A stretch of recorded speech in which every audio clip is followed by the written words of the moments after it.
The time is 6:32, and I'd like to call the District 204 Committee of the Whole meeting with action to order. Marilyn, will you please call the roll?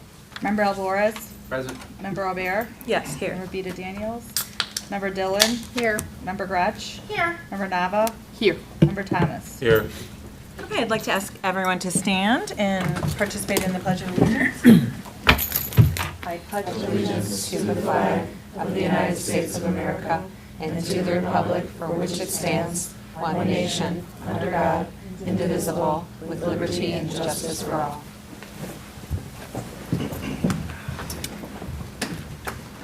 Okay, I'd like to first amend the agenda. I'd like to ask for a motion to amend the agenda for tonight's meeting in order to add a superintendent's report to our meeting agenda. Can I have a motion? Second. Any discussion? All in favor of amending tonight's agenda to include a superintendent's report? Aye. Okay, great. Thank you, everyone. Okay, Brian, we will start with you for Yeah, the no, superintendent's report. I appreciate the last minute change and just give me a couple minutes here to give the board an update on our transportation, some of the transportation discussions we've had with First Student, not only the last couple of years, but really the last couple of weeks as we started the school year. So as we know, we started our third week of the school year today. And really just wanted to share this as an ongoing concern since coming out of the pandemic, honestly, a couple of years ago. We have regular meetings with First Student. We compare data with them, and to be candid, our concerns continue as they have for the last couple of years. So they're mostly focused on South Campus during departure time, because that's where we continue to have the most issues. Last week, for example, on Monday, August 28th, we had 9 buses leave South Campus after 3:55 p.m. On Tuesday, we had 6 buses leave after 3:55 p.m. Wednesday was fantastic. We had no buses leave late. We speculate that our feeder schools probably had an early dismissal day, and so all the buses and drivers were available. Then Thursday, we had 5 buses leave, and Friday had 4. So it went from 9 to 6 to 5 to 4. So a little bit of progress, but it doesn't mitigate the fact that we still have significant concerns, and we've communicated that repeatedly to First Student. Arrival time during the week has generally been pretty positive, except for late start Wednesdays. And we only have one sample size to go by because we only had one late start last week. We saw 10 out of our 27 routes arrive late on the one Wednesday we've had. So certainly tomorrow morning is a big moment because it'll be our second late start of the year. So we'll have additional data to gather after tomorrow. I do want to commend Greg Gardner and our South Campus leadership team. They problem solve daily, like minute by minute, day by day, just problem solve. They're sharing and having these conversations with First Student on a daily basis. And so last Friday, we had the opportunity to meet with senior leadership of First Student, shared with them additional data, expressed our concerns. We continue to get a lot of the same answers we've had the last couple of years, just concerned with drivers, and we understand that. That is a reality of post-pandemic transportation. And they also just let us know that one of the reasons for the issues during our late start last Wednesday was due to a stalled train in LaGrange. So in theory, if that was the issue that caused it, then we should see some progress tomorrow. So again, I appreciate the board letting me jump in here right at the beginning and just share this update. We will continue to collect data on a day-to-day basis.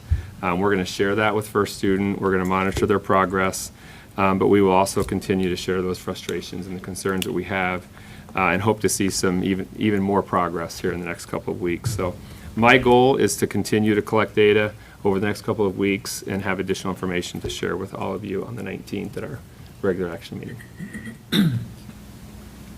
Thank you.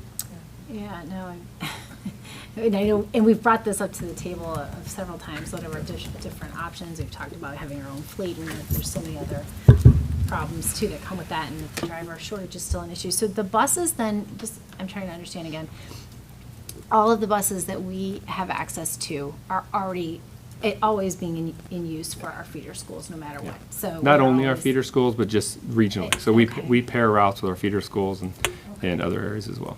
Okay. And I think I had asked you at one point, and I think you clarified, and I think it was probably in a follow-up communication to the community, that any student who's late for any reason, and if, I mean, for being a bus reason, when they get to their first period classes, they're automatically excused. They're There's no, excused. Yep. you know, there's That's no. typically the communications that are sent to our staff. The morning we have buses late, either Greg or Sarah or Jen will send an email to staff saying, just a reminder, we have some buses late. These students should be excused. But it doesn't make up for the fact that they're still missing minutes of instructional time, which we don't want. And for But- some but it kids, does- anxiety too, I'm sure. Certainly you from an know. anxiety perspective, they probably feel better if they know they're excused.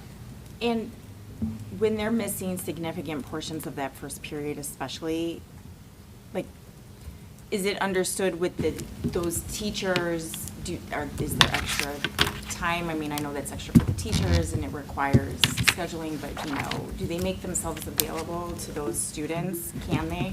Yeah, I mean, I'm pretty confident. Our staff, they're amazing, right? So they're going to make sure that students aren't too impacted by that, but it's still missed It's this still time. missing time. Yeah. And first student is still the only game in town. We believe that. We're gonna do a little research on that this fall, but we have believed that forever, and yeah. When is that a year-to-year contract? Year to year, yeah, we've been with them since 2005, you said, or even before that? Even, it's been longer than that. Yeah. 2005 was the last time that we went out to bid with the contract. And at the time, it was actually Laidlaw. It wasn't First Student. First Student had purchased Laidlaw. I don't remember what year it was. And so we've had amendments to the contract essentially annually. Yeah, it's to just an maintain annual renewal. service. Okay. And the only reason I ask is, in my district, we have done two different companies, one for the special ed side, one for the gen ed, and First Student had not done very well for us in the past, and now are doing better. I don't know if it's district shifting to different companies that's creating more of a headache for us continuously, or, you know. You still have the two providers, though? We did Yeah. not, we consolidated to To just one, First Student. just First Student, Oh. yeah. So again, it So we could still be- contract with First Student in Grand Prairie, Okay. Grand Prairie for special education, but. Right. And we don't have that contract with Grand Prairie. That's actually done through LADSI. And then we're with, with all the other districts involved. But I haven't really heard of any issues with Grand Prairie at all. I think they've been fine in terms of that, so. So, I guess two things. One, just for a point of reference, my daughter walked home today 3.5 miles and beat the bus, just Yeah. about. Like, that's Yeah. how bad it's becoming, Yeah. right? Yeah. And I know that there's issues on the bus, and there will always be. We still have, everybody still has bus issues. I don't think that it's gonna negate anything, but I think it's definitely worth a conversation about, Yeah. are there other options for us? Yeah, I think that's kind of where we're at with just having some grace the first Sure. year, knowing the issues that every Yeah. school district was having, and then the second year, and certainly seeing incremental progress, but not to what we expect and what we want. And so I think that's an exploration that needs to happen here in the next couple months. Yeah, and I appreciate you jumping in here and giving the board a report, and, I think all of us to some degree, and you do too, expect, a little bit of a curve at the start. Right. But to the best of my recollection, I think our Wednesday starts last year were a continuous problem the whole year through, and with a 48-minute class period. Right. Kids are coming in 6, 10, 12 Yeah. minutes late. That's a significant loss of Yeah, instruction it is. time. So I would ask, when you come back at our next board meeting, if there's data that we can look at to see, the problems that we consistently had last year, so we can understand what we were dealing with for a full year versus Right. what is just a Yep. startup curve. I think that might be helpful too. Yeah, we'll bring that back. I think anecdotally, the late start data from last year was slightly better than the previous year, and we would want it to be better this year as well, so, but we'll bring back some data on that. Yeah. So Anything we else? also modified our late start calendar for teacher collaboration. That Right. was a big part of it, but we also, We thought that was gonna a help. secondary factor was also the bus. Are you hearing anything from our feeder districts as far as if they're having any issues? I have a meeting Friday with our feeder superintendent, so Okay, just. it's on our agenda. Yeah, I know, a year or two ago, there were still issues for Mhm. some of the other districts, and some of those districts, pay for that bus service Yep. too, and ours is offered at no cost to our students, so Yeah. I think, yeah, I just was curious if there was like a difference in that, you know, Right. well, it'd be worth knowing. So I know we're in a contract though with First Student, but does Grandview have larger buses So, are you referring to Grand Prairie? or Grand Prairie? Yeah. That's what we're gonna do some research and see. I believe Grand Prairie is also a subsidiary company now of Illinois Cook, or Cook, Illinois, I believe. I think they own, what happened in the bus market was, when I first started in school business, there were probably 5 to 6 major companies, 5 to 6 regional companies, and then 5 to 6 small, sort of local companies.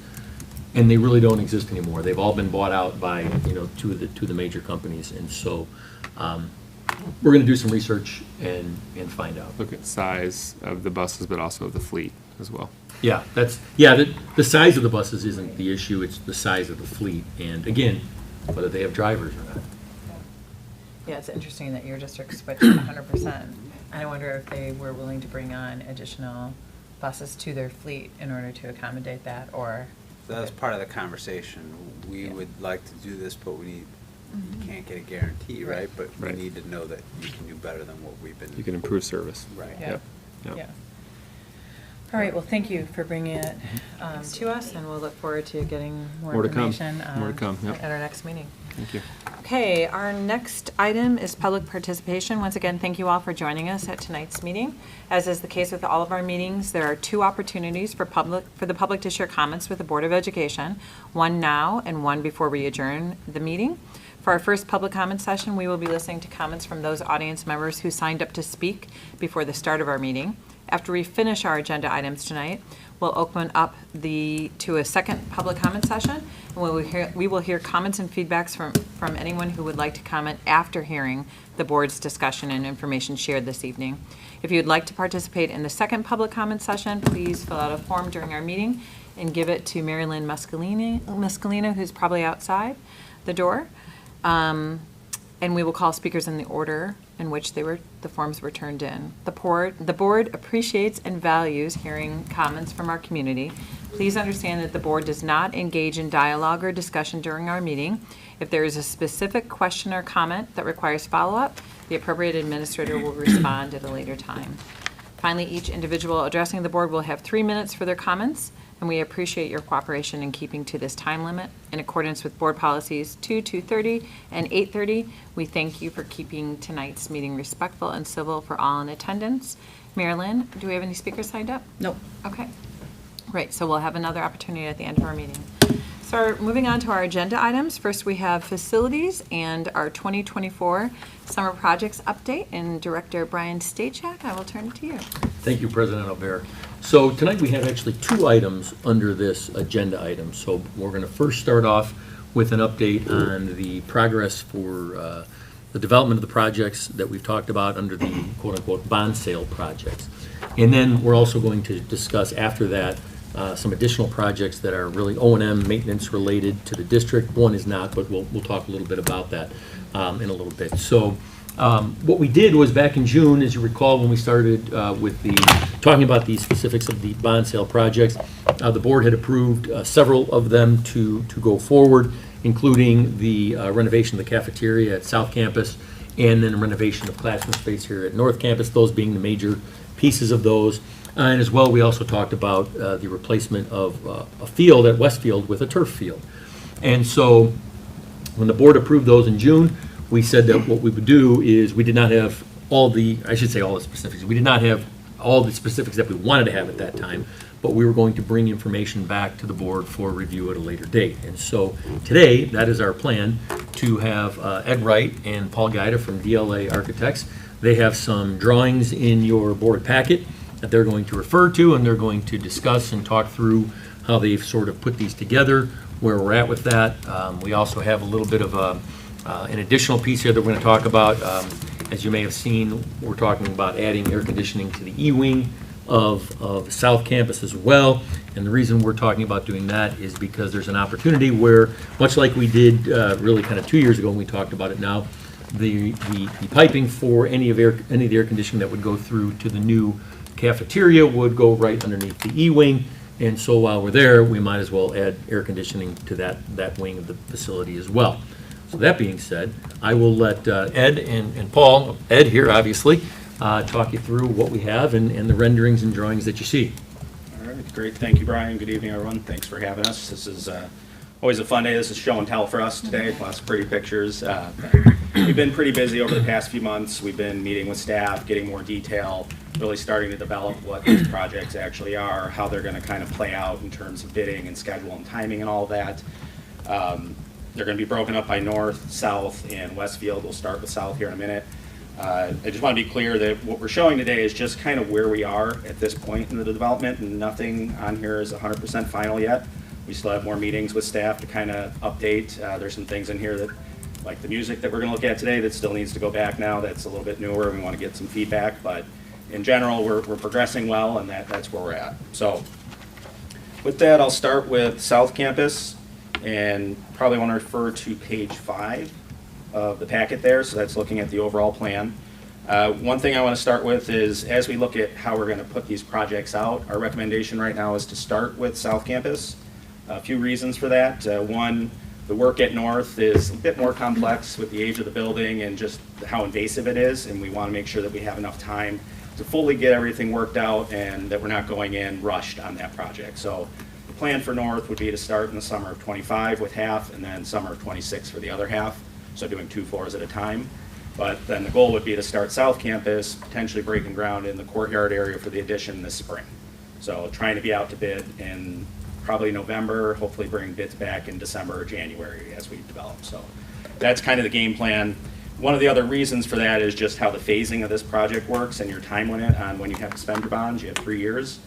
This project, the way it has to go in sequence, is going to take almost every bit of that. You know, we have to do the first cafeteria addition piece, which will take about anywhere to 12 to 18 months. Effectively, we would be looking at going in there at the start of 25 in the fall. And then that summer, hopefully we'll be starting the music wing that summer. You know, we don't want to move music or the cafeteria until we're done with the new one and then move into the music wing. So that's kind of the plan there, and that project will take another 12 months, putting us right at fall of '26 for completion, which will be just ahead of when you're scheduled to finish out the bonds. So we need all that time. As Brian mentioned, you know, running the piping over to the new music edition or the new cafeteria edition, it just makes sense to grab those unit vents in the E-wing to add that air conditioning. Additionally, looking at doing the roofing at the D-wing, which is where the cafeteria is was, but will be music. Those roofs are in dire need. They've been deferred for multiple years. They're going to be on your summer project list as it is. So it just makes sense to get those now as well. So as we move on to page 6 here, just kind of a brief outline of what the music wing is starting to shape up like. This is basically a reflection of all the feedback that we've received from that department. So the proper amount of practice rooms, proper amount of storage, kind of isolating it from other areas of the building so you keep the instruments secure, that sort of thing. Addressing a few issues with acoustics. So now we have storage rooms between the rooms so that you're not cross-contaminating, you know, orchestra with band and that sort of thing. So that's a big part of it. Another piece to notice here is once we fit all that in there, the existing footprint still affords us a couple flex classrooms, which I think Dr. Terrell has some plans for those spaces, but it's sort of a bonus we get out of that footprint. So that's going to be a nice addition to the facility. And then the other big piece, there's a flex music room right now that we're developing what that's actually going to be, whether that becomes an opportunity for a recording studio to add some curriculum, or it's just an additional flex classroom. But in general, we're increasing the spaces about 25 to 30% from what they have now because they're undersized. So it's all fitting together pretty nicely, and that'll be the next phase we're reviewing with the team on this floor plan here. Certainly stop me if you have any questions along the way. There's a lot of stuff here. I did add so I was just, this footprint is not going into the existing space, right? Is it in a different area? I was trying to figure that out. That's the existing cafeteria. You're talking about for the music or for? Because we talked about Yeah. flopping. Yeah, Okay. so the new cafeteria will go in the courtyard. This music area that he's talking about will go in the existing South Campus cafeteria. Okay, and then that will leave the area of the music space vacant, or It's going to be used cafeteria. for something It's else. gonna Yeah, be- so we're going it's to gonna jump be into that. cafeteria. That's on the next Okay. page here. So And probably I should think, have I flipped think these. the reason that I'm asking that question, just I wanted to be clear about too, is that if there was, I wanted to make sure, knowing that the campus phase was going to take so long to do, I didn't want there to be any anything that would prevent the music classes and instruction from being able to continue on throughout. Right, and that's going to be one of the logistical challenges we're talking about with Find a spot for administration and how to work through that. Okay, because I was thinking if they could stay in their existing space while that was being built, trying to It's do this logistically. not possible because Okay. it's right, the cafeteria is going right where the existing music classrooms are. That's the kitchen, and Serving Ed will line. talk Okay, about it, I but guess that's I the thought kitchen, that the was serving gonna line, be a everything else. completely different, okay, Be all blown out. okay. Yes, Alright. the existing music room effectively becomes your new kitchen and serving area, and then Okay. the seating area is the addition portion of it. Okay, Again, administration's been kind of working through what those logistics would look like, whether it's coming up to Vaughn for music or how that plays out during that time frame. But we will try and keep them in there as long as we can, but it's going to get pretty disruptive when they're going right through into the courtyard to put foundations in the spring. It's, it's similar to the project 10 years ago. We had to displace our cafeteria for almost a year. Auditorium was displaced for almost a year. It's, but Yeah. obviously, it takes a lot of coordination and logistics to minimize the impact. sure. But you can never eliminate it. But it's a contingent plan. The programs will still go on. It's just Yeah, not for with sure. convenience of having Sure, Right, right. their yeah. space. But, Yeah. and there's going to be some, I would describe it as a little short-term pain for right. Right, long-term for the gain. Like long-term. the space, the Sure. new spaces are going to be beautiful when we get there. Right. But certainly in any of the construction projects like this, there's some short-term pain that goes along with it. Particularly, the music department has wanted to redo the South Campus rooms as well because of sure. the tiered Yeah. spaces, so Yeah. they're actually kind of excited about it. Yeah, I've been in those spaces too. They need some love, and so they're gonna get it, which is Brand gonna new be space, great. yeah. And I think that, like to your point, long-term, that's gonna be a tremendous advantage for people who wanna continue their music career here Yeah. in future years.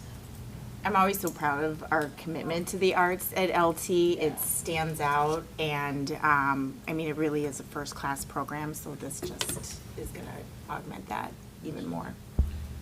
Yeah, and the byproduct of 25 to 30% increase in space is huge. Yes. So that's really exciting. Yeah. And the addition of those other flex rooms over Right. there, it allows the program to grow a little bit. Yeah, absolutely. So that transitions well into page 7. So looking at the current music area, which will be the new cafeteria commons addition. So as you look on the right-hand side, that is the current music area, which would end up becoming our kitchen, a loading dock receiving area to bring food in and out. We have storage for seating and those sorts of things for the cafeteria itself, the new serving area. All that's getting developed right now. We just had meetings with the kitchen consultants and your staff and team, so they're working that layout. That's the next part of development. Staff dining, we have public toilet rooms right there, which will be a big improvement for that area. Also have single-user toilets in a mother's room or nursing room. That'll be part of this, so really updating how you're treating those facilities as well.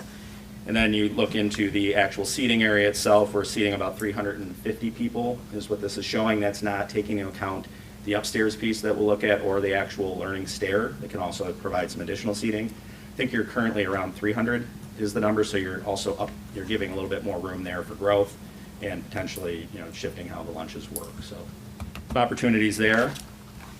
Also providing some outdoor seating. We'll see some of that in the renderings in a minute.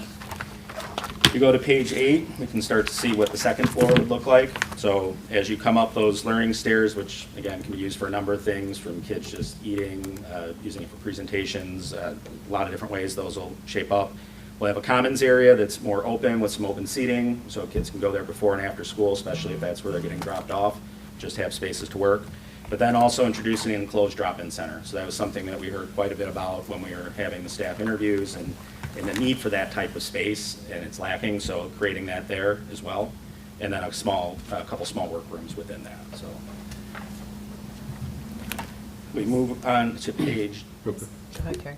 Well, so it was making me think about how people rent out the Vaughn Center in different spaces. Would these spaces potentially be available for community use as well? Yep, just like our cafeteria here as Rent well. out, because it's kind of nice that it's got a good variety of sizes for different types of groups. Okay, thanks. And one of the nice things, the way it's situated, we'll be able to put doors to kind of isolate it from the rest of the building. So for after hours, you could go in there and not be able to walk all over the building, so it's a little more secure. Yeah, that's helpful. So on page 9, we're starting to look at some of the conceptual renderings of it. You'll notice we're trying to stick in line with the character of the building, so the brickwork that we're suggesting will kind of fit what's here. You notice a lot of glass, so we're trying to bring in natural light. That does a couple things. Obviously, it's a better space to have the natural light, but then we're going to incorporate that with what we call daylighting.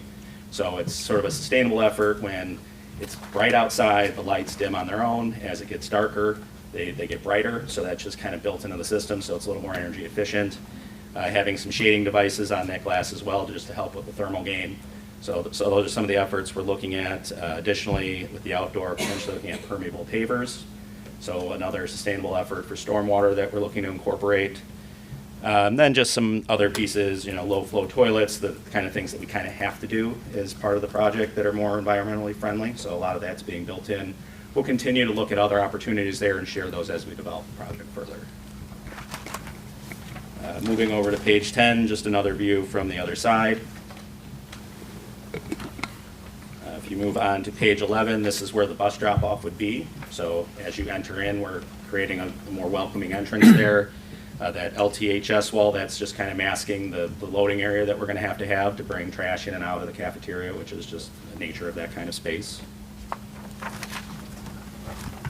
Page 12, you can start to see what the interior. Yeah, I'm sorry, Yeah. Ed, can I ask you, so the loading area,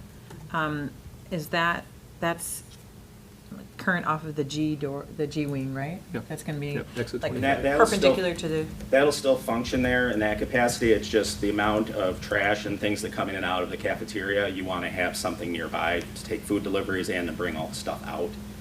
so it's not absorbing any of the parking spaces? It's No. kind of absorbing the space. There's like there's a big multiple doors grassy there, area right? to the right, or to Okay. the Yeah. west of exit 25, which kind of extends down towards the pool. That's the area. Okay. So the parking won't be interrupted. And we're going to try and enclose it so it's not an eyesore, but it's something we have to contend with. Yeah, and I heard you say originally docking, Yeah. so we have a truck coming in presumably that's gonna have to get in and out, okay, Yeah, gotcha. basically unloading food goods Yeah, and that kind of okay. thing. Okay, thank you. Yeah. As we move on to the interior, just starting to look at conceptually what this might look like. Some similarities to what we have here at North, so in terms of the lighting and kind of the style, it kind of fits the context of things that we've done. But as you can see, a large volume, big, bright, open space, and allow a lot of different things to happen in there when it's not lunch, which is the intent. On page 13, just another view from that, looking at the other side. So this would be looking back towards the existing music wing.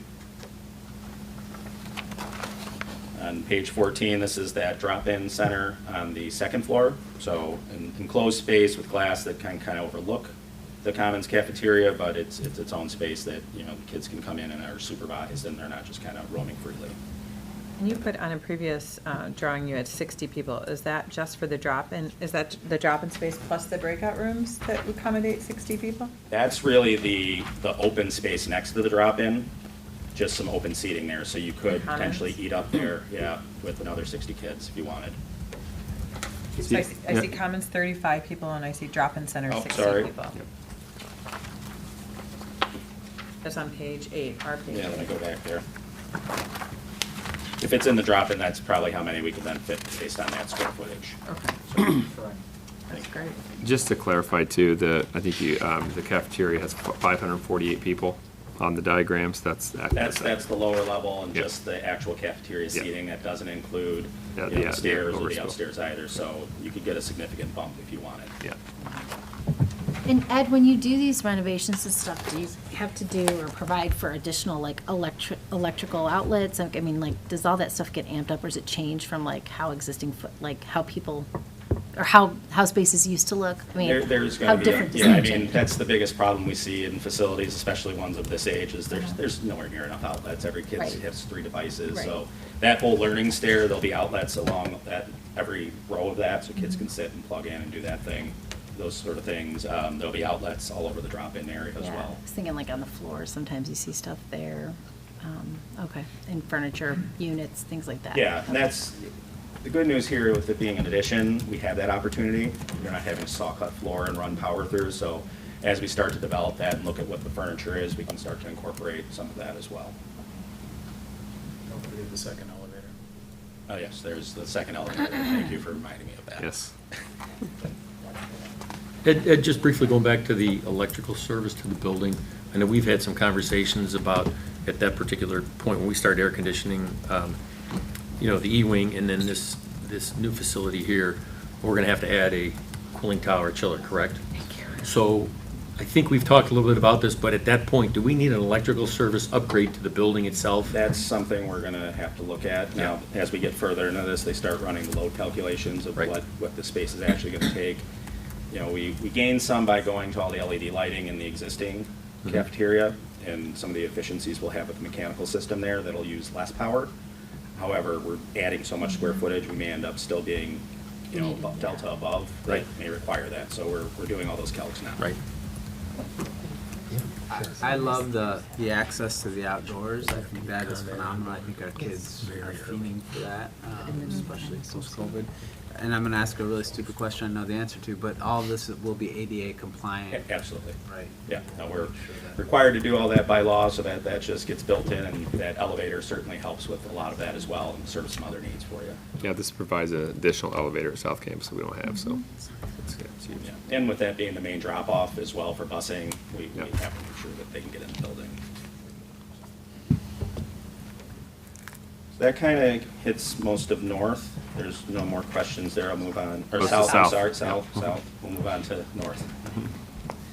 So again, at north, it's not as developed. We've been kind of putting our efforts here to get this part ready to go. We'll start to dig in more, but we did share a couple conceptual renderings of what that might look like, but that'll get developed further probably in the spring once this project goes out. But again, we're targeting the first phase of that construction to start in summer of '25, and then the second phase in summer of '26.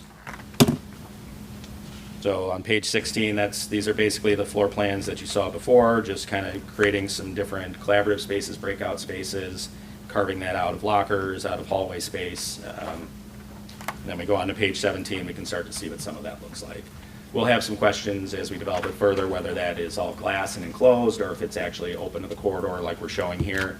But just kind of giving you an idea that we can do this sort of project and still sort of keep it within the character of this building. It's not so foreign looking with really loud colors and, kind of out of bounds for what's at this building. I think it, just what we're showing here kind of fits, but a nice refresh and update. But we'll have some opportunities to advance that as we get further along in that project. So page 18, just another view from the other side. 19, it's kind of similar to the function of that drop-in center that we saw at South Campus. So again, a kind of very similar type of setup there that could be enclosed or can be wide open to the hallway. Then we're going to move on to the west field. I think we've discussed this already, but looking at turfing the eastmost field, the biggest reason for that is the field in the middle has the utilities running through it.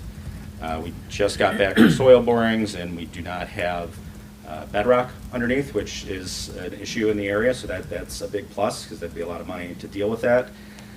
One of the things we wanted to share is we've been meeting with the village on this particular project. I think everyone probably is aware, but the storm system in LaGrange is significantly undersized.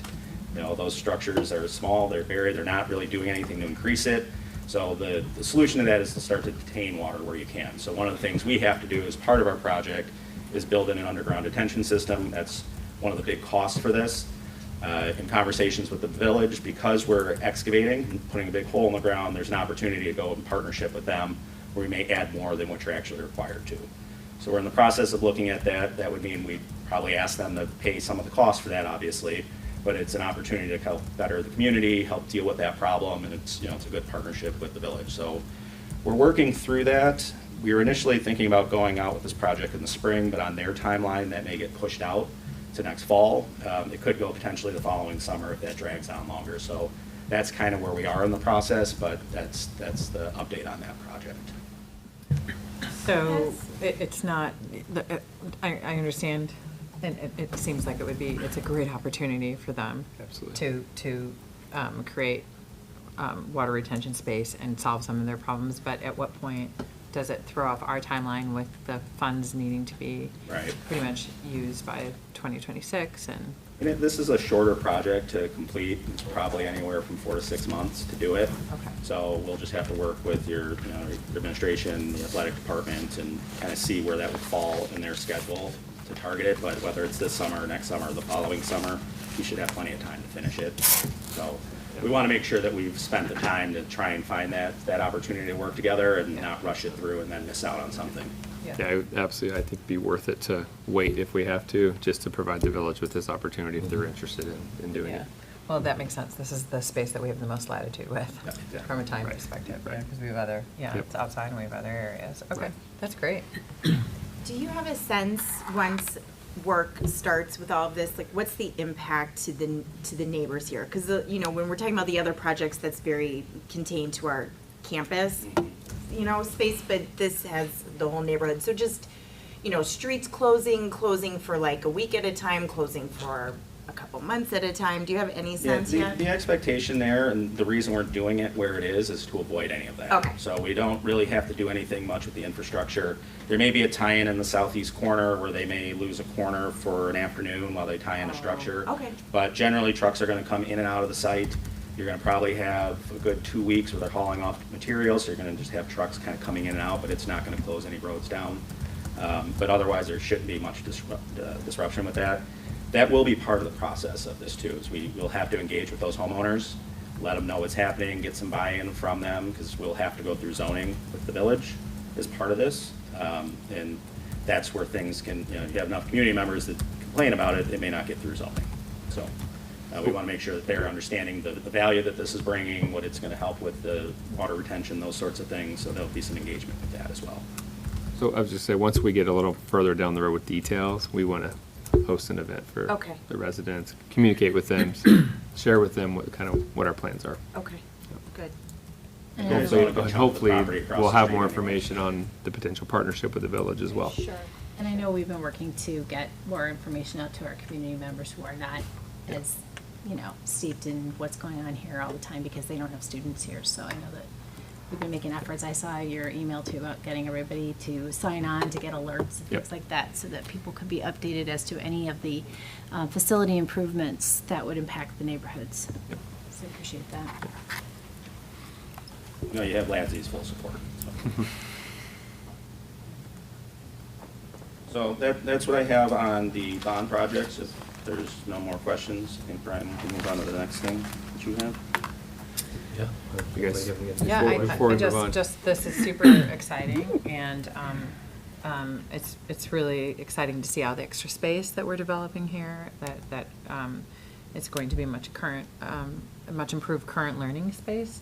I think I recall you said when you showed us the drawings on the screen, it was Lake Zurich, right? Yes. Am I thinking about that correctly? you're right. Did Yep. we make any site visits to see? We didn't, we weren't able to do it in May. Okay. Before the year ended. But we have plans this fall to do, we want to get our music folk out to Homewood Flossmoor, where they just did a music renovation. They also did a radio or a television station renovation there, and then we want to get a team up to Lake Zurich before we go down the road with this collaborative space. Yeah. So The that's collaborative- happening this year. That's great. Yep. I'm happy to hear that because, they look amazing, and I know just in hearing you guys talk over the years, it doesn't seem like there's going to be any problem in utilizing additional space. Right. But, and the learning stairs look super, super cool, but it would be great to see how students are utilizing them. Because it's a lot of space if they are not being utilized to the degree that we would hope. So I'm excited that you're making those site visits. Okay. Anything else before? And I would just add that, just as the team has talked about really over the last year, that the goal is still Thanksgiving-ish to take this out to the street bid-wise, and then ideally, we'd be bringing back some contracts for the board to consider in January. December, January. December, January. We're pushing. It's nice to get them back before Christmas if we can, but we may end up being January as we develop it further. So we're still kind of on that same timeline we've been on, really since last fall, Yeah. when we started this. The only feedback I'd get, and I think it all looks amazing, and I'm very excited to see it's being started. The classroom, and I know this is early renditions of what that would look like. If we do want to truly convert those classrooms into open spaces, my worry, thinking about Westmont High School back in the day where they didn't have roofs to the ceiling, and that Taught just, there. I started my own. that just does not bode for good learning, because you're hearing from all the other classrooms. Yep. If we're wanting those to truly be open spaces, do we have enough classrooms in the future projections to make sure that we can give up that classroom to an open space or not? You want to talk about how that came about? I mean, that, you guys took that into consideration when you, in the design phase of this, when you identified an area for a hub space or collaborative space, you made sure that that classroom Yeah, was it's replaced somewhere. absolutely, we haven't lost any classrooms. We're finding more efficient use of space so it's a one-to-one, and then you're gaining some extra space from that. And I know our historical numbers or our projected numbers don't look at a huge increase. If we had to reconvert that into a usable classroom, is that Absolutely. conversion fairly easy to? It'd effectively be putting a wall up. Yeah. I think. That's a good question. And because we had just to as think a about that, right? kind of a reminder of why we're kind of looking at that, you know, most of the time, the hallways aren't being used, or kids are just sitting out there on the floor, so Right. kind of making it an extension of that to get a bigger space that can be used when you pull out of the classroom, and that sort of thing is sort of the benefit that we're trying to get from it. The biggest problem would be teachers fighting for the new classrooms. Yeah, that was a big part of the feedback process last year through focus groups and surveys, was like just comfortable spots for students to have before school, after school, during classroom periods, things like that.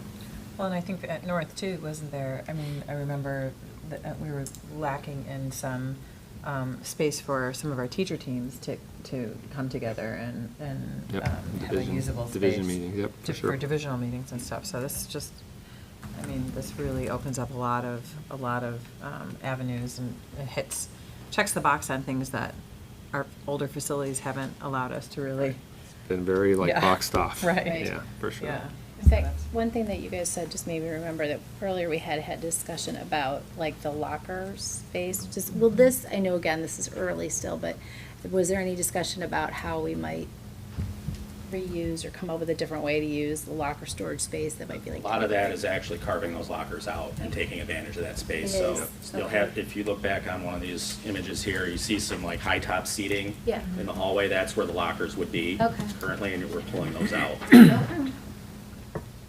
And then would we have other ways if people still use the storage? I mean, Yeah, again, I procedurally, know we'll have to, don't administratively, many we'll have to students figure use out it, if we but lose somehow- this amount of lockers, you know, it'll be a good puzzle for the building leadership team to solve, to figure out where they go.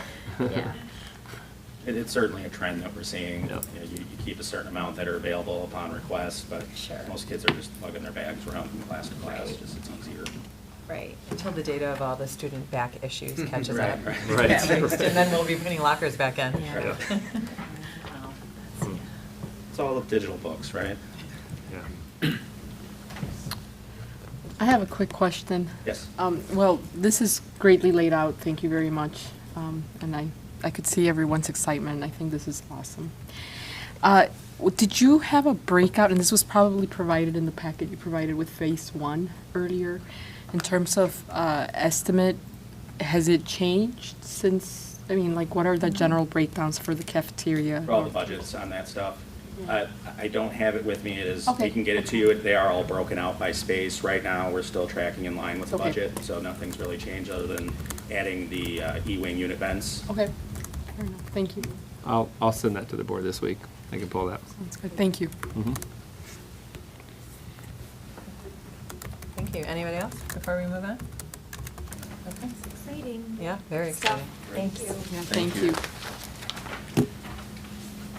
Okay, I thought, we're turning it right back to you. We are, thank you. For a summer of 2024 update. Correct. Yes. So in addition to what we've just heard about, which, you know, are considered those bond projects, if you will, we have some additional projects that we would like the board to consider. And these are generally some O&M projects that exist throughout the district, with the exception of one of them, and we'll just kind of talk through some of these right now. So this is really input from the B&G team in particular, in terms of where we're having some areas that need some renovation. And so, again, we'd be looking at trying to complete these in the summer of 24. And it's very possible that some of these projects may be wrapped up in the bids that we're going to put out on the street coming up, because it makes sense from the perspective of having one contractor handle, those, as opposed to we're bidding out individual projects here. But we'll come up with a plan for all of that. So let's just quickly walk through some of the recommendations here. First of all, replacement of some of the exterior doors and frames at both north and south campuses. If you look at some of the door frames in doors at both the campuses, they are not in very good shape and they need to be replaced. And so that is a recommendation for there. We're anticipating there's probably, again, the B&G staff looked at all the doors. They kind of prioritized the doors and frames at each facility. There's probably anywhere from 6 to 10 of them at each facility that we'd look to replace with new frames and doors. And these are exteriors. In addition to that, we're going to, I'd like to also add some of the interior doors as well. Bless you. Bless you. In conjunction with our life safety list, we have some interior doors that need to be replaced as well. And so I'm probably going to add in some interior doors, again, in conjunction with that life safety list. We're not asking for the board for approval tonight. This is just for discussion tonight, so we'll bring that back in September. But that also will most likely be bid with the contracts that we have coming up for the summer of 2024 work. But getting those projects done. And then again, those would be at both north and south with those interior doors for replacement as well. So that number may go up as we look at that there. We'll kind of take a look and see where we want to be, and again, knocking off some of those off the life safety list and then replacing those doors, the interior doors. Generally, exterior doors are not on the life safety list, but we do have areas that really are in need of repairs with those. The replacement of the lights at the South Campus Fieldhouse and pool. I don't know if you've been in those facilities. We've had issues with the brightness of the existing lights there in both of the facilities, and so it's time to replace those and bring in much brighter lights, LED lights that are going to be a lot more efficient than the lights that are there, and bring more light to those facilities. So that's another project that we have on the list. The replacement of an air handling unit here at room 140 in North Campus. That is the room that when you come up exit 5, you go to the left. It's a facility where there's a lot of meetings. We have a lot of out-of-district meetings in there, in-district meetings in that room. And it's a singular air handling unit, I believe, if I remember correctly, that's up there.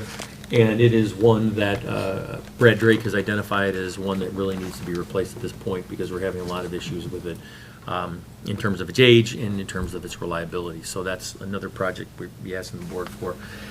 And then finally, this last project it's not necessary, obviously, to the operation of the district. However, a little history on this. Ed, were the foundations for those ticket booths, were they installed in 2014? 13 or 14. 13 or They 14. were part of that, Right. that last bond issue. Right. So in the last bond issue, the 13-14 area, we actually had footings and foundations poured for ticket booths at the entrance to Bennett Field there, the one that comes in off of really the driver's ed lot there.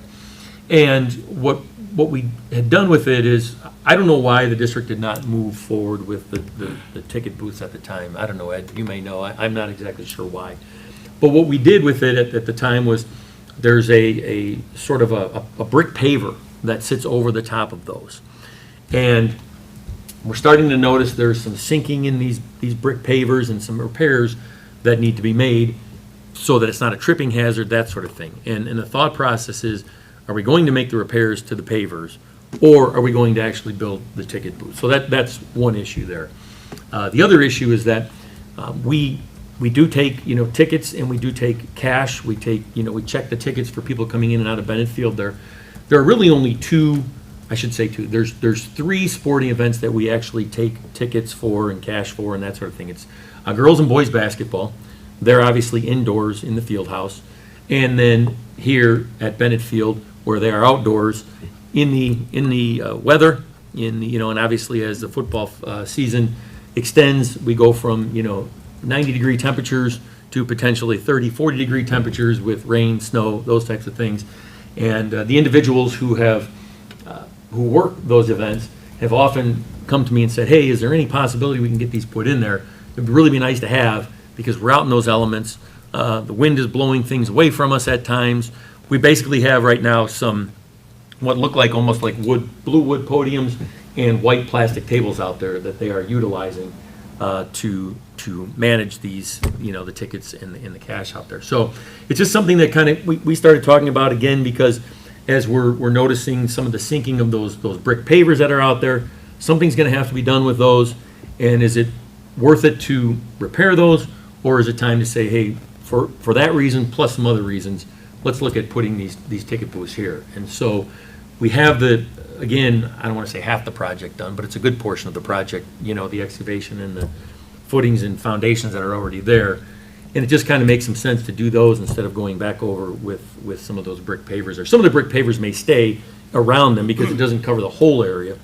But it was just a thought that we said, look, maybe it's time to put those in and utilize the expense that we've already incurred with the footings and the foundation there. So, again, that's not an operational piece. The district is not going to go away if we don't have them, but it certainly is we are at a point where we need to make a decision on which way we would want to go with those. So, The only thing I would add to that, Brian, they were designed, so you're not paying for the design. The Right. drawings are done. We would just be putting them in the drawing set to get pricing. We can do it as an alternate bid, so it costs you nothing to go get pricing on it, and then you can decide if you want to do it or not based on that. right, Oh my gosh. yeah. Do we know the cost of, like, the alternative of fixing the pavers? It certainly wouldn't be as much as the ticket booth.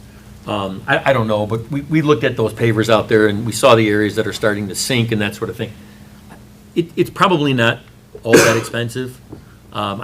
Maybe $5,000 to $10,000. I don't know. I'm just kind of. You guys have kind of handled that as those like dedication things. So. They are. They're also dedication pavers out there as well. So there's a potential that we would end up moving those someplace. Also, we have been contacted by the boosters and they were curious because if you look at those, the ones that are there are pretty well worn out and you can't really see them anymore. They were talking about maybe putting them in another location and that sort of thing.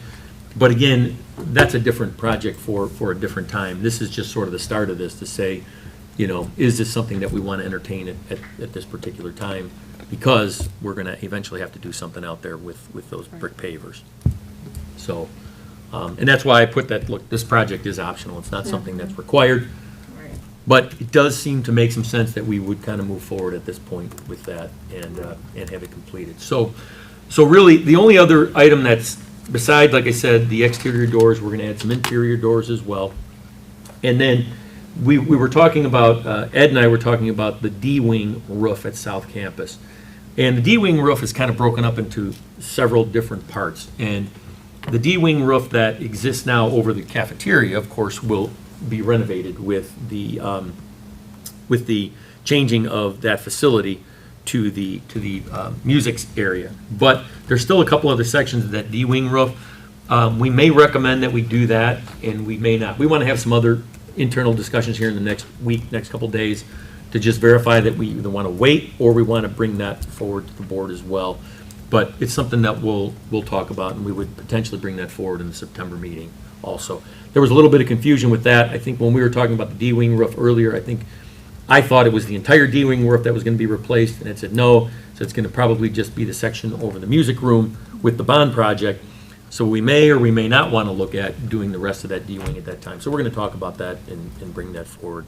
Because that's all aging as well then. It is. The D-wing roof, I think, is one of the worst ones that we have. It is, and that's another one that we've already done design work for. We've bid it out multiple times and just haven't moved forward with it for various reasons. So that's another one that I could just put back out and get pricing. D-wing roof at South Campus. And that's, because, I've seen the roof in the cafeteria. Yes. And so if you're saying that's the same age. Yes. That continues the whole way throughout. Yeah. Because the cafeteria roof is really in poor shape. And then that D-wing roof extends over the tech wing there, where you have the auto shop. Yes, yes. The wood shop, all that sort of thing. That roof is all, that extends over that way. So that's why it's kind of broken up. Is that area air conditioned? No. I didn't think so. But No. okay. Yeah. But then if we put in a unit there, could it be?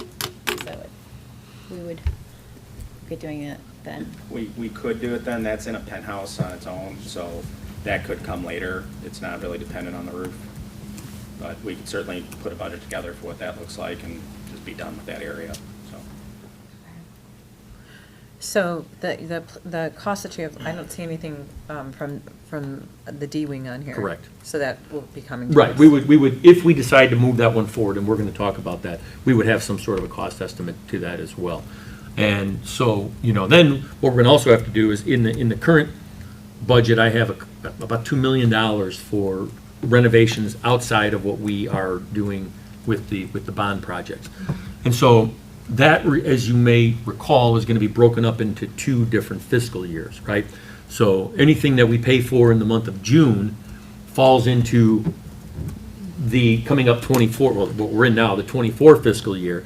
And then anything that we would pay for after July 1st, as part of these projects, goes into the next fiscal year. So we're gonna have to take a look at all of this and say, based on what we see the bids come back, see how much money we have available in terms of those projects, what's gonna fall into one fiscal year, what's gonna fall into the next fiscal year, and then make that determination of, yes, this fits a balanced budget, or no, but we still wanna spend some fund balance on that. I mean, those are some options, and really, as you're getting off the topic here, but as you may recall, we're gonna end up amending this year's budget anyway, even after we adopt it in September, for various reasons that I'll mention again during the budget piece. So it may make sense that, we're gonna have time to review these, and then we amend the budget later, and we talk about where we're going with those dollars after that.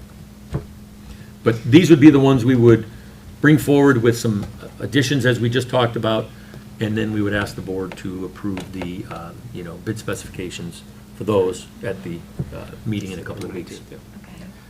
So you're not looking for anything from the board tonight? This is information? and Yeah, just information Any for tonight. questions from the board? So wait, again, remind me what those additions will be, that were not listed here tonight, Brian? So the first would be that we would be, with the exterior door project, we will also be adding some interior doors as well. Our conversations were such that when I talked to DLA about it, they said, well, we would do those as part of the bond projects. And I said, well, yeah, we would, but we don't really have approval for those with the board yet, so we wanted to bring those back. And again, we would be most likely bidding all of that together. It would make sense. Yeah, yeah. But we want to put that, add that in, and then potentially it would be the D-wing roof that is not part of the bond project, which is over the existing cafeteria being converted into the music wing. Okay. So everything on page 22 of our packet, in addition, adding the D-wing. Everything else is there except for the D-wing, as far as I can see. Correct, and again, addition of some interior doors, Interiors. interior door doors, replacement as gotcha. well. Okay. Yes. The So, only, yeah, go ahead. I was just saying, and again, the 19th is just, the goal there is just to authorize preparation of bid specs. Right, It would all right. come back for final approval or consideration, probably December, January. Yeah. Yep. And I guess that's why I brought up the air conditioning part of that too. I know that that's expensive, but I mean, Which, putting air conditioning into those areas, that one that you said was an isolated area, that's kind of the. You're talking about like the tech Shop. wing there, where Right, you have the right. the 'Cause our shops? cafeteria will be air conditioned, but I was just thinking, like, for any, if there's any efficiencies, and I'm not sure that there are. there is with the E-wing, right? I mean, Yeah, we talked there about. is for sure. We're running. Because we piping. are adding And the the E-wing. music area Yeah. will be. That where will be the air D-wing conditioned. The music is. will- Yeah. But that will be air conditioned. Yes. So I guess my question was, with knowing that we have the. That'll leave the D-wing and And the H, 2 classrooms in the H-wing. in the H also, wing.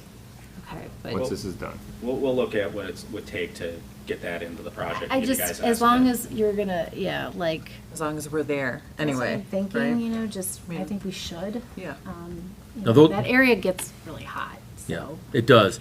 Those are different types of spaces, though, in terms of the size.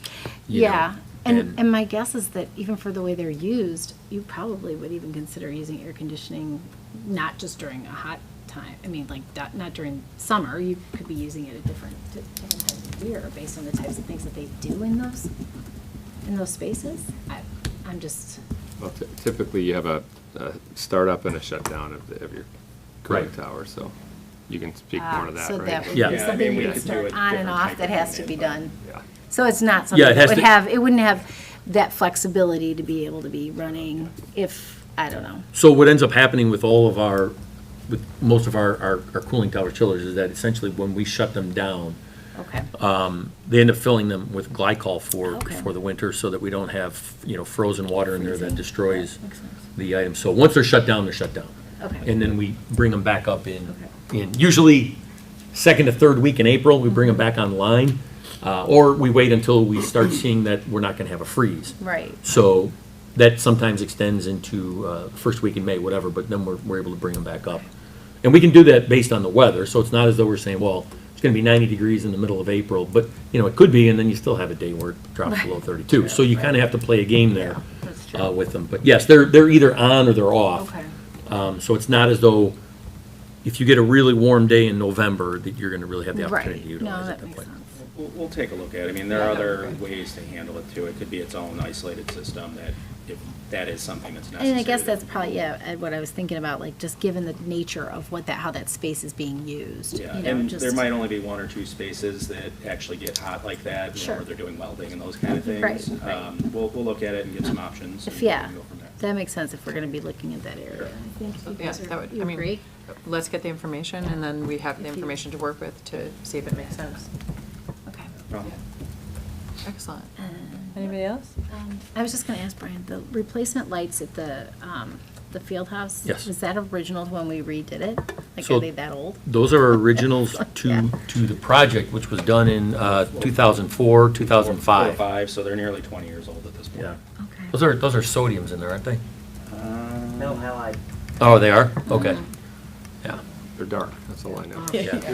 Not right. It's the worst place to do. Pool and the field house have the worst lighting Right. in the district. That's Yeah. so long ago. So those were Two bond additions. sales ago. Those were, additions in 2004, 2005 Wow. to the building, so that. Right. Those areas, yeah. Okay, thanks. My only feedback on it is, and I love the idea of the lights, the sustainability, the work that we're doing on a lot of our projects to try and be environmentally friendly.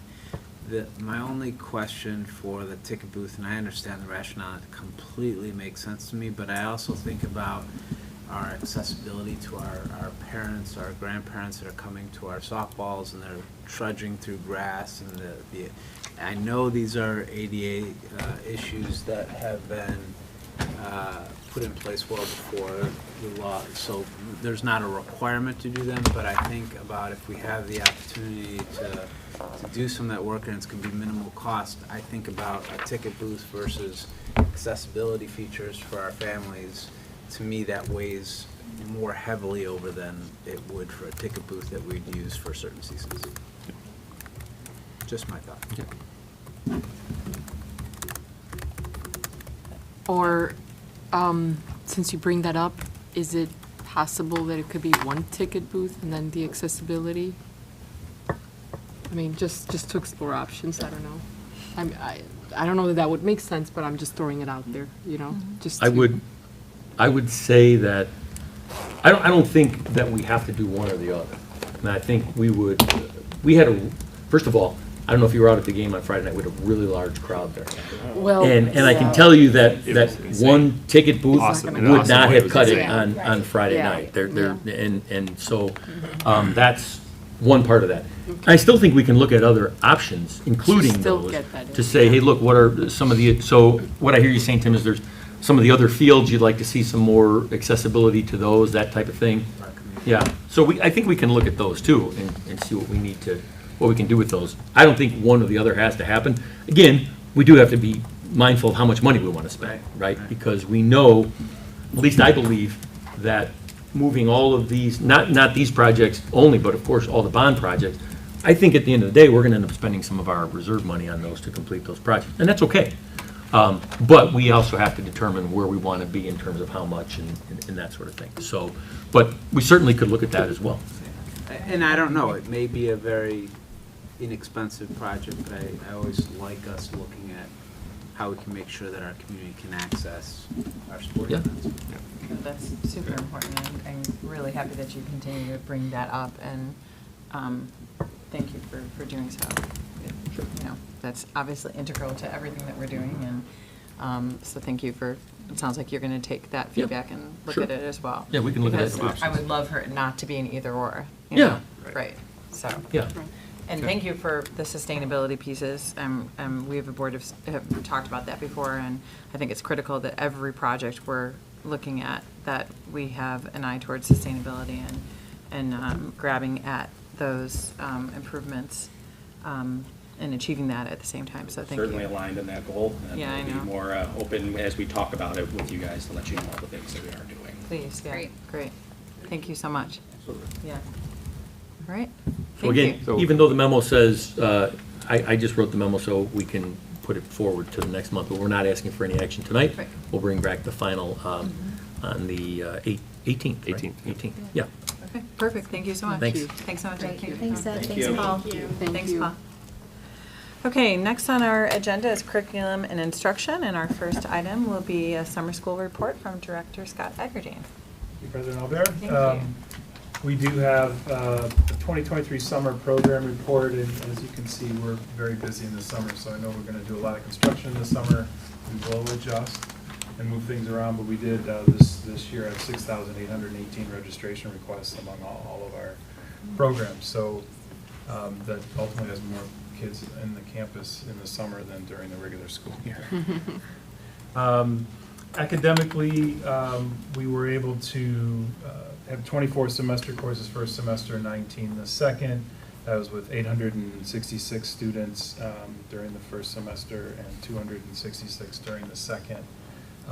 Our students definitely prefer the first semester, but most of those second semester are the second half of year-long classes. What you'll also note too is our online consumer ed, where we had 419 students, and they did that from home. They did not come on campus. That has continued to be very popular, and our numbers are pretty much consistent to what they've been before. We also had a RISE Academy, which I'll talk about a little bit more in detail in a minute, and also credit recovery. Those are both part of the appendices that I'll talk about after the overview. As far as special education goes, we do host an extended school year program. That is a requirement of students' IEPs and minutes for those IEPs. We had 55 students enrolled in regular ed summer programs. We had IEPs, but also have the 37 that were part of ESY. And then we also offer a reading program called Read 180. We had 13 students involved in that. We do not charge for any of that. So that's when you look at our costs for the summer, our special education costs. Some is reimbursed through LADSI, and some is billed to us from LADSI. So it really depends on the services being offered. It did end up costing $23,609 just for the staff, and then the pairs were $32,000. So obviously it's a very staff-heavy program. Transportation has also been a component of that, but you'll note in the summary, we did not have as many students in ESY requiring transportation as we have in the past, so we were able to see some savings there.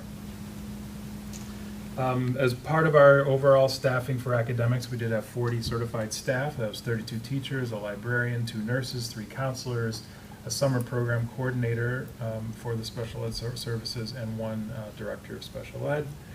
We also have security personnel, computer tech, AV. So we were running basically a mini school all summer. So that staff costs $124,000, and then an extra $14,000 for non-certified security.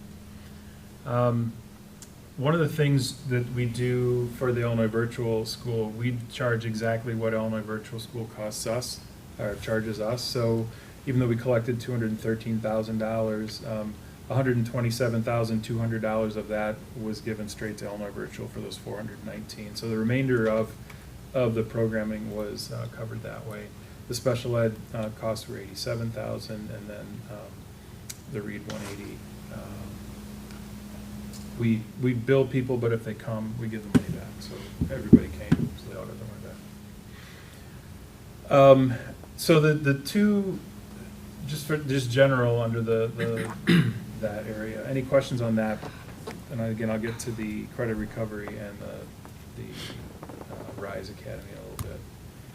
Just one question, Scott. Does everybody come in special education? Does everybody we invite and want to come, do we get 100% of the people that we're hoping will be here for that? I believe so.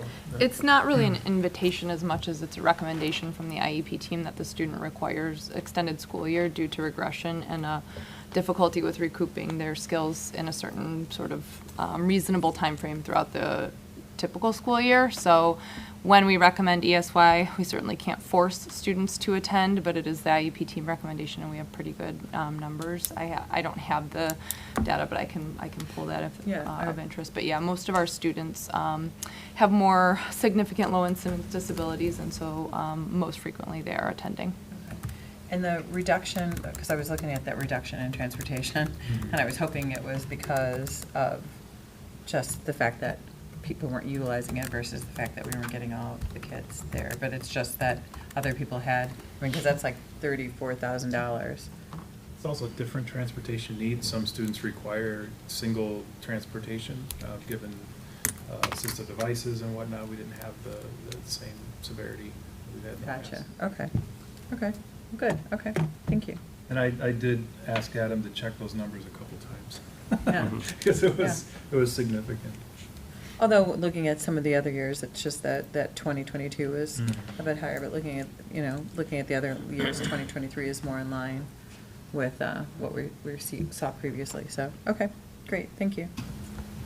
As far as our activity program, there were 33 age group camps, wide range, both athletics and also some theater camp and swim conditioning, cooking, choral, debate, cheerleading, just a wide range of things. 5,597 students. Those aren't necessarily 5,597 unique students. You might have someone do basketball and football or volleyball and softball, but it's 400 more students than we had the previous year. And you'll note, and some of it had to do football. Football really grew. They're up to 878. And we were in the 400s for a while there, so we've really seen a growth in football. Basketball always has the most, 1,200 kids in basketball. It's just insane how many. And we charge almost nothing for this program. And so it's like, even though there's a lot of revenue from it, we're like, we can't make it any cheaper. They all get a basketball and a reversible shirt, and they all get and staffs, because we ended up with, in our activities, 110 adult supervisors with 146 student assistants. So we're kind of a destination for summer work as well for a lot of our students. And especially as we've gone into Learn to Swim, that has a lot of student workers in it as well. So we've really recovered our numbers in Learn to Swim too. And I believe the number there was 1,041 kids learning to swim. Basically, we're looking for other ways to bring kids in. We've tried a couple things, different years, a STEM camp. We're doing much more digital photography, maybe a digital photo camp, those types of things, just to entice students to come in over the summer, get interested in some potential courses when they come to LT, and for kids who aren't currently LT students, and then just, trying to find the right mix of courses that students can take in the summer to create space for other courses during the regular school year. So that's really, a lot of schools run summer school just for credit recovery, or mostly for credit recovery, and pretty much everything I've talked about so far has been for advancement or for enrichment. So again, we offer so many different courses for students to access them. A lot of times they need to take some things in the summer. Now, as far as the credit recovery, that's under Addendum A. Since the pandemic, we've really been focusing on using summer for credit recovery and doing it differently.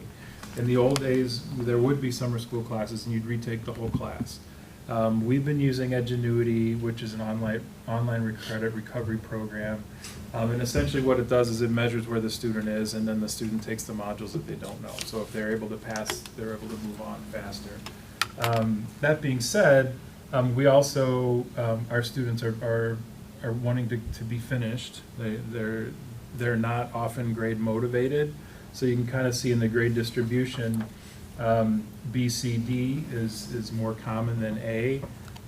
What the students, one of the incentives with Edgenuity too, is when that student has met that threshold of passing that course, they can leave. They can be finished with the course. So we have, that's sort of the incentive. It's like, you're not going to be here for 3 weeks for 5 hours a day. You could be here for 3 days if you buckle down and get it done.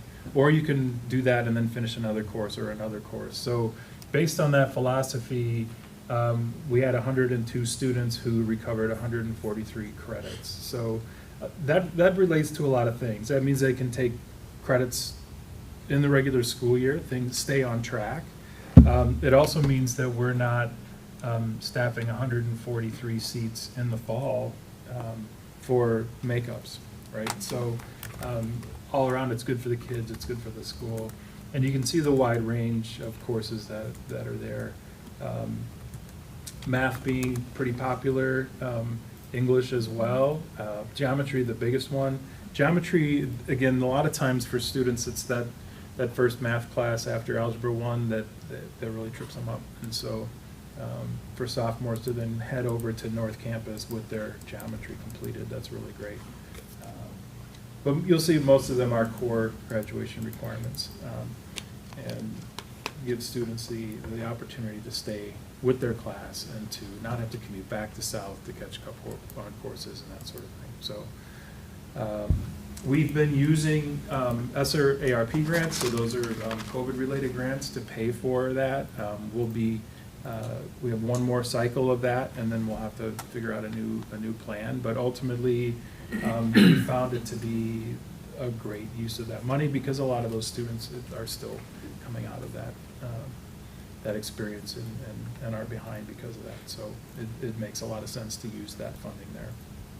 We do have 2 teachers, 2 certified staff members, one of whom is really just math, and the other who's sort of spinning all the plates and making sure kids are making all the different classes happen. But that's helped a lot, having that one math person too, I believe, in getting as many across the finish line. So. Scott, can I ask a question Sure. about the grants? What did we do? Have we always sought grants to pay for that, like before the ESSER grants? Before that, Or did we charge? I was just curious what the history was. we hadn't really used this model, so we would Okay. run classes, and we would run them at a loss with 3 kids, 4 kids, 5 kids, but we were always having a hard time getting teachers, and so we would be combining classes. And so prior to the pandemic, we were pushing all the math classes into one class and having one teacher, kind of little, one-room schoolhouse, do math. And we've started getting, we had been using Edgenuity for kids who were getting pretty far behind a little bit already, and we've been using it as credit recovery in night school as far back as, I believe, 2015, 2014. So we've been using it or something like it for quite a while. But as we looked at Academy during the school day and the school year, and as we saw really focusing on freshmen on track and making sure everyone is on track and up, it just made a whole lot of sense to use that as the structure. So, it's really been helpful to get, like we said, to earn as many credits as we can.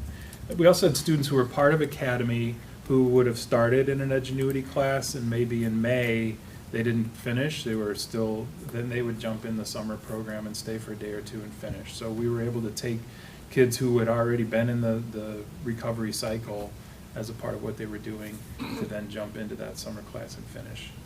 So it's been a real sort of massaging of a lot of different kids and groups and SST teams, and just sort of trying to figure out what's the best way to get kids to recover the credit and be able to move on.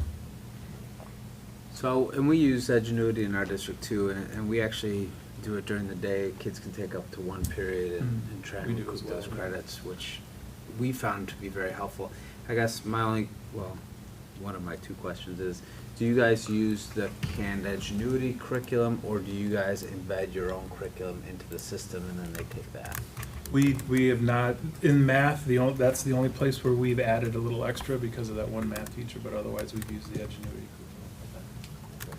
curriculum. And then I'm just wondering if you've seen, obviously you spoke to freshmen on track and that being a state indicator, have you seen any improvements in your freshmen on track since putting this in place? Well, we had great improvement in our freshmen on track in that first year. I think what we are seeing in particular with the summer is the kids who, right at the very end, who need a little extra support. A lot of times what will happen is a student won't do well for a semester. We'll get them into the Edgenuity, they'll get back on track, but now they're not quite there. And Jen, you've certainly seen more of that as well. Yeah, I think what we've really seen is more freshmen back on track before their sophomore year, That's what you right? want, So, right, yeah. and that's a combination of taking that Edgenuity class through our academy during second semester or utilization of Edgenuity in the summer for those second semester classes that are failed late. Good. That's great. Thank Yeah, you. we have a quibble with the state rating because when the kids make up and they're back on track before the end of the school year, they're called off Yeah. track, even though it happened first semester. Like, but they're not off track, so we just complain to people about that all the time. You're not alone. Every chance we get. Yep. Thank you. So those numbers really, we're happy to see these numbers higher, that we had 22 more students and 44 more credit hours. I guess, yeah, it's a similar question to I asked before. Are we getting, did we get a high percentage of the kids that we would have hoped would have come in the summer to try to catch up? Because if not, now they're in academy and they're trying to catch up during the school year and potentially missing other Yeah, things. totally. I mean, not only having 22 more than the previous year, there were years where we would have a dozen, right? And so that was pre-pandemic. So really, kids seeing what they can do, being encouraged, having the support, having their counselors talking to them, having the teacher talk to them, really emphasizing it. It's really been a big difference. So, are there more out there? Sure, there are. There are some kids, though, honestly, that need a summer off. That sitting there will not help them in any way. But to have that option and to sort of show the kid, look, you had a rough spring or you had a rough class, this one class, get back online, especially if, for some of your biology and chemistry is a 2-year grad requirement. Finish your chem over the summer and pick something else, do something different. You've got your grad requirement done, now move on. Or health is a real challenge for some kids. We have 9 of them that did it this summer because we don't offer health at North. So if you fail health second semester, you've got to commute back to South to take that health class, and that's not really appealing to some of the kids, so. I would just add that our counselors and teachers do a really nice job of working with students to get them registered, but then, as the school year ends, our assistant principals are reviewing their off-track lists and making additional calls to connect with families, and maybe one more effort and several additional students work with Mr. Davis to get registered based on the student support team and assistant principals reviewing those off-track lists and really stressing to them that this is a way to potentially get you back on track before the next year, or at the very least, gain some credits, recover some credits lost. We also don't charge for Edgenuity, so it's sort of a, give it a shot. Sorry, one more question on that. Because we don't charge, we still use a license if they started. I noticed that there were no Fs on here, but did you have some kids that initially signed up and then just ghosted you, didn't show up, didn't participate? I'd have to check. I'm sure that it happens, but I would have to check with Adam. Part of it too is they kind of know going into it, the mentality of get to this point, right? And so they're not facing the entire course, and so we usually, no one earned enough. Whether kids never came, that's a whole other conversation, but I could certainly find that out. Ideally, they're And Adam passing. is listening, so he might even text me the answer. Ideally, they're passing the first time around, but I do think that's a good alternative for kids to, they've already sat in class, they didn't do well, you're still getting the same material and you can get through it a little bit more quickly, which is good. Thank you. Flexibility. Yeah. The other component is the Rise Academy. And the Rise Academy is for incoming freshmen. And we started it with Guri in 2014. And it was really more for Hispanic students, but we've expanded it to all students of color from Gary Park and George Washington. We invited over 200 students, and we did have 64 come. And it's a week-long, basically transition to high school. They do a lot of really cool things, not only getting to see the campus without it being crowded, getting to see where their classes will be, but also sort of understanding that transition to high school, executive functioning skills, college and career planning. They get to hear from Cody Daly about what you're doing after high school, and then they do a cool mural every summer. So this year you can see the picture of the mural in your packet, and Dr. O, if you wanted to add, because you were instrumental in growing RISE this summer. Well, thank you. It's been a pleasure just to see our staff involved, our students coming in. I think a really awesome part has been students who participated, how they come back and volunteer, so they kind of like continue to pay it forward. And we had so many kids, we had to give them shifts. So Sam Zavala did a great job of again engaging with those students to come. And again, it's been that entryway to connect with students, to share, to get them really launched for success. So it was great when we were done.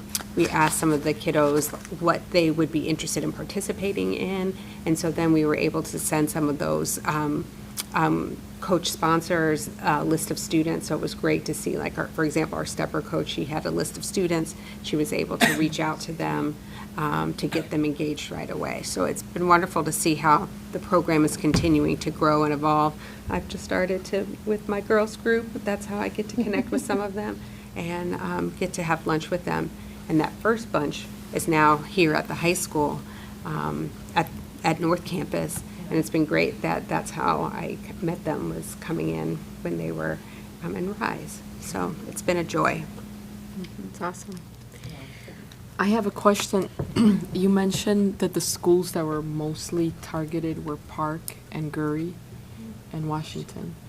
I understand why the other schools, the feeder schools, wouldn't be targeted, but are we missing out on any Of course. outliers? Of course. You know what I'm saying? And I think the piece has been growing the program of like Okay. what's our capacity and bandwidth, because even like we were talking about, well, how is the busing?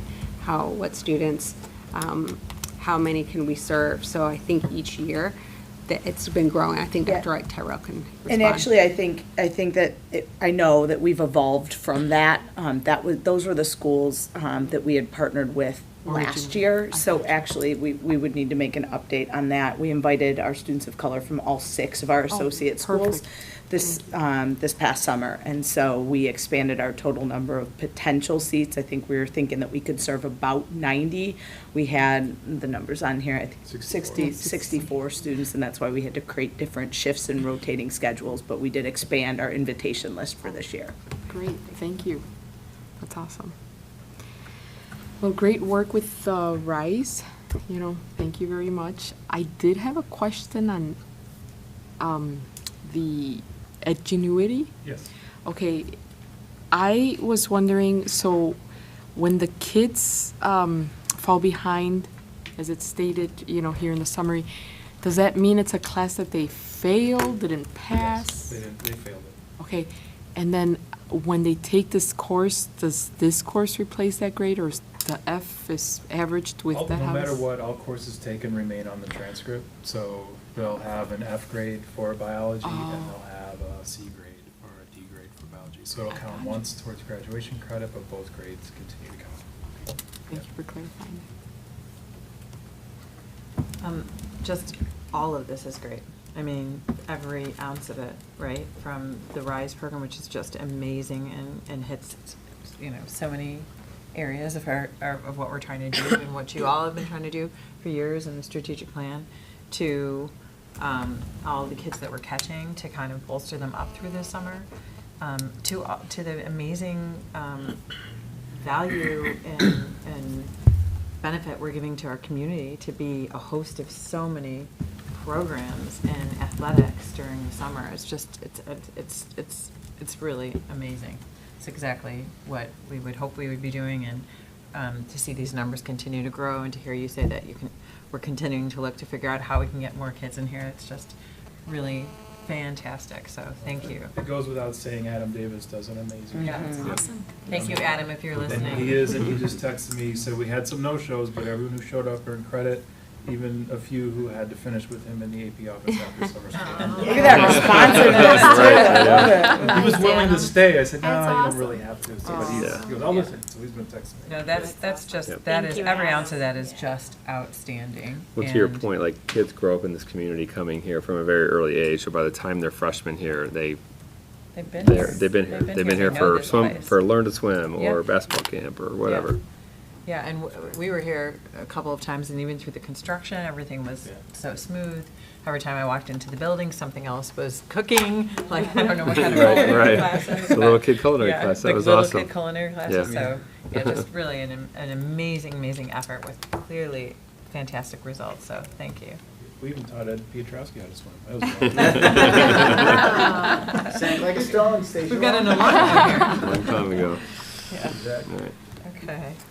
But no, again, it's a lot of work. It's a lot of people, but it's very rewarding, and it's a quick 6 weeks.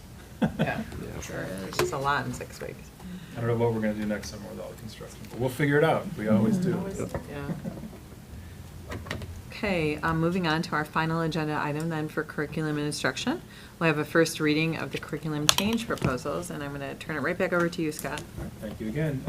So we do have quite a number of curriculum change proposals. Some of them are somewhat minor. Some of them are sort of big picture ideas, and some of them are multi-step, multifaceted. So I'll go through them each briefly. Please ask questions along the way. You do have a copy of all of the proposals in front of you. Again, I hesitated giving it all out. The process that we go through is part of the reason why I didn't include all of it for your reading pleasure ahead of time. I included our process. A number of you are new to the board, and just to go over that briefly. We start. Actually, there's already discussion right now about changes for the fall of '25. By the beginning of February, I'm talking to chairs specifically about what they're doing. And then we're looking at where we are by March. They're giving me drafts. So we really are trying to make sure that things are viable early on. Everything is then due at the finalized proposal stage is April 1st. I'll review them again. We'll talk about them at with the division chairs and briefly with the central leadership team. That's that second administrative review. And then it goes to the curriculum staff development team, and that's a representative from each department in the school. All of the division chairs, Dr. Rowe, Dr. Owens, myself, and both building associate principals. So that's where we have a lot of lengthy logistical conversations. Can this work? Will it work? Do we have the facility? All those kinds of things. Everyone, counselors are there too, a few of the counselors. So we really have that sort of deep dive. So we always take a vote, and it looks like it's just rubber stamping everything, but we've done a ton of work to get to that point. So it's pretty rare that there are no votes at that time, but it's also, if there are bigger questions that we need to answer, that then gives us the time from April where that meeting takes place till now. So we've had some conversations about adjusting a course here or there, or how are we going to schedule this. We bring it back to the central leadership team, central office review.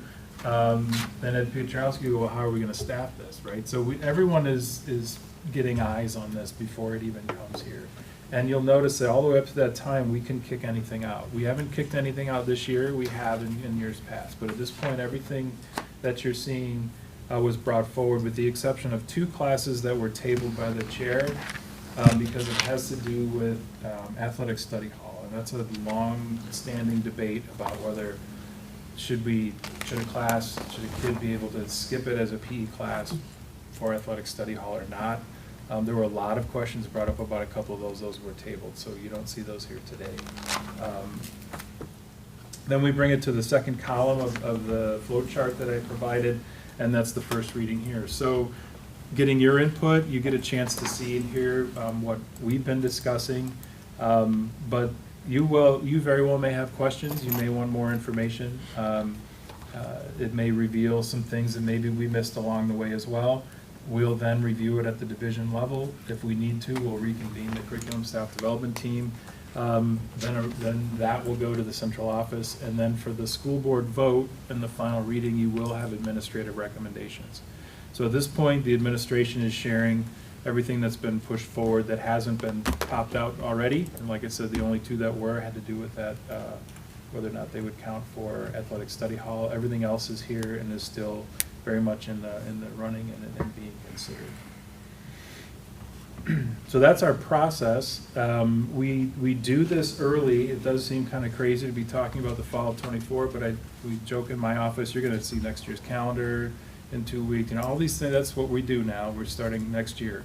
And in order to get everything approved, get it in the guide, getting counselors to understand what the new courses are, how they fit with the old, begin developing courses that need to be developed, getting students to sign up for them, getting staffing in order. We're right on time for the fall of '24, believe it or not. So I appreciate the time to go through this tonight. And you know, unless you have any questions about our process, I'll go ahead and get started. So I think we are the biggest yoga program in the state of Illinois at this point. That's what we're going to start with. We love I love that. I love that. It is crazy how many kids sign up for yoga at North Campus. So the way it was designed is you could take yoga more than once, so by all means take yoga again. But kids are able to get college credit for yoga. And so the more we looked at the dual credit of yoga and the fact that for some, they just want to keep doing the same poses and just get better at what they're doing. That advanced level is of interest to a lot of kids. And looking at our facilities and looking at what we have to offer, and the fact that we could offer even more college credit for yoga, we're looking at a Yoga 2. Now, we're piloting it this year because of facilities, so we are running Yoga 2 this year. It's one of those things where if we also needed to place some cap on it, because not that we just don't have the facility for kids to do yoga for 4 semesters. And so trying to come up with a way to incentivize doing it and doing it well and making it a habit and earning some credit, but also then looking at other possible classes. So that's sort of been our balance. Keep Yoga 1, but not having it be that continuous thing. Yoga 2, but there very well may be kids for whom physically Yoga 2 is not right. Some of the poses are very difficult. And so the teacher will say, stay with Yoga 1. So we give the teacher that latitude. So that's kind of what we landed on in the discussion phase between Yoga 1 and Yoga 2. That being said, it's extremely popular, and we don't see any signs of stopping. When we did scuba, it was super popular, and then it waned a little, and then it sort of balanced. Yoga just keeps growing. So we've created a second yoga studio, and we've outgrown that too. There's one period where we have 3 yoga studios going. Wow. Great. Interesting. Adaptive PE leaders. You'll recall, and we'll talk more about this as we get into another proposal in special education, but where we had students who choose to take this class because then they would also work with students in our LIFE program and help them with their physical education. We went round and round the first year where to offer this course, and because our LIFE program's at South Campus, we limited it to sophomores, and we just didn't have as many kids sign up or be interested in it as we thought. So we do want it to open up to North Campus. We figured out a way to get kids to be trained and know how to do the adaptive PE course at North and then go over to South and sort of balance that. So we want to, that's the change for adaptive PE leaders, other than the fact that we just want to open it up to more kids. And I think as someone is going further along their career path discussion, junior, senior year, they may be thinking they want to go into physical therapy or they want to go into a special ed field, more so than a sophomore who might not be ready to dive into that. So that's the change there. And they'd be responsible for their own, so like first and eighth period, they'd provide their own trans, or would we? We provide the transportation, We would yeah, still- we'll coordinate all that, and supervision, and the teacher and everything, so. Or we might even bring them over, so there's some talk of that as well. We have the transition house here, do we do something there, do we, so there's a lot of, using all of our pieces for that, so that's manageable. But we have other students going back and forth between first and Yeah. eighth too, so. Yeah. So we've had self-defense for a while, and we added self-defense for students who identify as male for this year. And now there's a desire to have advanced self-defense. So again, great for, we just sent 4 of our teachers for additional training over the summer to get the second self-defense class up and running and to look at this advanced self-defense as well. So again, it's way more than just the physical component. It's all about healthy relationships and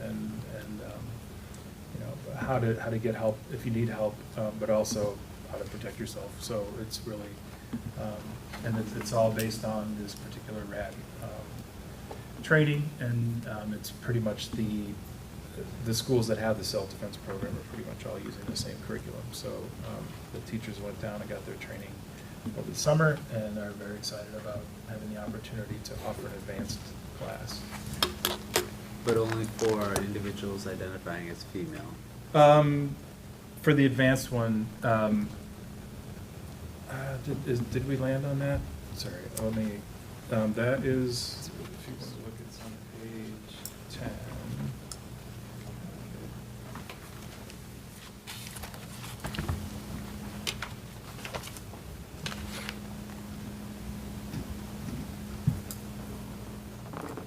I believe so. I can double check with Kurt. for Yeah, that. that's what it says here. Yeah, yeah. And I guess I was wondering why it's only offered to females and, So the RAD curriculum, they have a much more full and complete curriculum for female identifying students. So that is why I think it belongs in the area, but I can definitely get an answer for you from Kurt for that. I was just wondering if it was like, since we're piloting, my daughter was in I think the first year of the stuff, and she loved it. Both my kids have gone through it and loved it. I love that you guys are doing the advanced one. I love that you're opening up to males too, because I do think there's a message there. So my thought was you guys are just taking it incremental steps, Yep. but.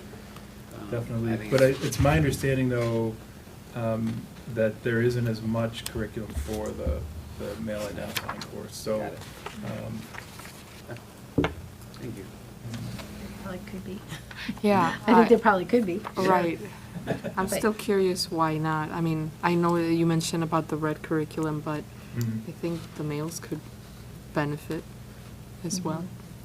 I don't believe anyone would be turned away that chooses to take the class. I mean, again, it's self-identification and. True, but I don't think that But the the focus is- males would be as encouraged or feel as motivated. So then it's kind of inherently, leaving out a good amount of males out there. Sure. Just a thought. Well, the male oriented course has lower enrollment as well. I Okay. mean, it doesn't tend to have as many sections. Okay. But we do have one. We do. Right, Yeah. right. I know we added that last year, was it? Yeah, this year that was the pretty first awesome. year. Okay. Yeah. And maybe, I don't know, because RAD is probably a national curriculum, so perhaps there's another curriculum out there that would be, that's looking to evolve, or maybe they'll even eventually evolve that too. They might. I mean, they certainly have different components to it. This particular curriculum, at least from the teacher's perspective, they're very grateful for the curriculum being in place. This is not something you just want to kind of come up with Yeah. a lesson plan for. And so. Yeah, I don't blame them. The fact that 4 of them chose to go down to Kentucky and do it this summer, really, they're committed to it, they want to do it right. And so we certainly don't want to push that. There was some discussion or debate, do we even offer an advanced class? Is it something, you know, not that it wouldn't be worthwhile, but. you know, Right, but is maybe that- there's no demand, maybe, Right, is there or no demand, or interest. is that the focus and goal of a high school physical ed Right. curriculum? I mean, there's a lot of those discussions Gotcha. too, right? No, definitely. That being said, there is still physical activity involved. I mean, there's, Mm-hmm. you know, there is still, the students are still involved. I've been a in- practice dummy, I know. They're working, I know they're working. That's for sure, for sure. They did, I'm thinking back to last year's presentation, they did a pretty in-depth survey, I recall, about before, as part of their kind of scoping this out, right? I think you're probably talking about the LTCAC presentation. LTC, yeah. No, they did that too, No. because in this year too, they asked, would you be interested in continuing, and they asked. 82%. Oh, yeah. They do They that. did the They do that. presentation, Right. yeah. They like the At survey. LTCAC. Yeah, that's really nice. Yeah. Folks like the survey. It's, I mean, it's a good consideration. Program. Yeah. But I remember last year, I remember the numbers of males versus, or, you know, females, and there was strong percentage of males that wanted to take the course. Maybe that didn't, you know. Let's look at that data. This one, and again, I apologize, we did have this conversation, and they did include this in the proposal. Putting boys in the advanced class actually violates the rules of the certification. Because of the nature of the conversations and some of the things. Makes So it sense. is female, I apologize for Okay. forgetting that part. That's understandable. No, Yeah, okay. Just was wondering, there had to be a good reason for Yeah. it. and- Yeah. So, I mean, there hasn't been any discussion or exploration as to if it merited opening up one similar for male. So I did ask that question. They don't have a second tier male curriculum. RAD doesn't. They do have the other. So it's also the first year. Okay. And again, the more that they're seen as the leader in this area, they very well might come up with something. But there are some schools that don't choose to do the male identifying course as a full semester course. They make it a unit. Okay. And have students go through it. So there's different models out there. About how to Okay. use the curriculum. That's interesting. So what is considered a unit? Well, what we would consider a unit, it would probably be 4 to 6 weeks. Okay. But, you know, it all depends. Many schools, Illinois is unique because we have a 4-year PE requirement. Most states don't, and so this would fit and fulfill a PE requirement in many states where the students wouldn't be dressing out for PE or doing a traditional PE. Illinois is unique in this regard. So this actually does replace the PE curriculum? Oh, okay, that's pretty cool. But when That's it's very being cool. used, like you said, for other districts in a unit, it might be like in a health class or something, or. Yeah, or a student might have to take PE 2 years over their 4 years. Okay. At some point, you've got to take 4, 6, or 8 credits. When we've done job fairs in Missouri, for example, the PE line is not a 4-year requirement in high schools. And so people are like, I heard you guys have 4 years of PE. Yeah, we do. So, we're one of, I believe, 2 states that has a 4-year PE requirement. So it's tailored for those types of schools as well. Family health issues is a course that really has had low enrollment for quite a while. It doesn't fit any of our career pathways. It's taught in both physical welfare and family consumer science.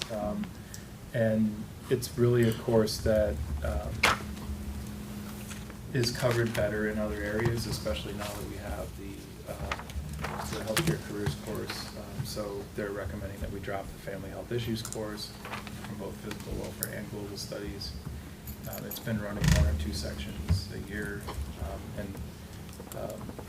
and even the teachers said they really should have taken a different class. So that one's kind of run its course. Interesting.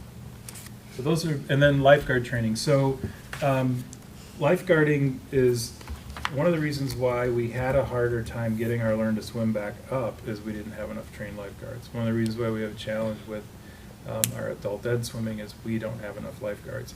If you ask any of the pools in the area, what do they need? They need lifeguards. And so we have 2 pools. We have an interest, especially sophomore year, of having some electives. And the thought there is that a lifeguard training course would be something great. It would lead to summer jobs. It would lead to, obviously, physical fitness, but that, ultimately would be a good opportunity for kids at South, so that's why that one's in there. It's also, our PE program at South is limited by space, and we have a pool, which we use for PE units, but being able to pull some students out, that would free up some space concerns in the other areas throughout South Campus, so that's also part of the logic on lifeguard training. Well, and is this then the only class available to sophomores to replace a PE credit at South? No, we have a weight training for both boys and girls. It's a co-ed weight training course. There's been some talk of yoga and other things at South, but again, that all requires facilities. And right now, PE, if you go in the field house, you've got stations throughout. We've got an upper gym that's used to its capacity, another upper gym that's really set up for boys gymnastics that isn't able to be used as much, and then you have the two gyms. I guarantee you, when we're looking at cafeteria renovation and band, it's going to impinge on that even more. So the more that we can create spaces where PE can happen and also be high interest for kids, the better. I think that's awesome. That also got the only nay. Yeah, one member of the CSD team didn't believe that was a worthy enterprise to do.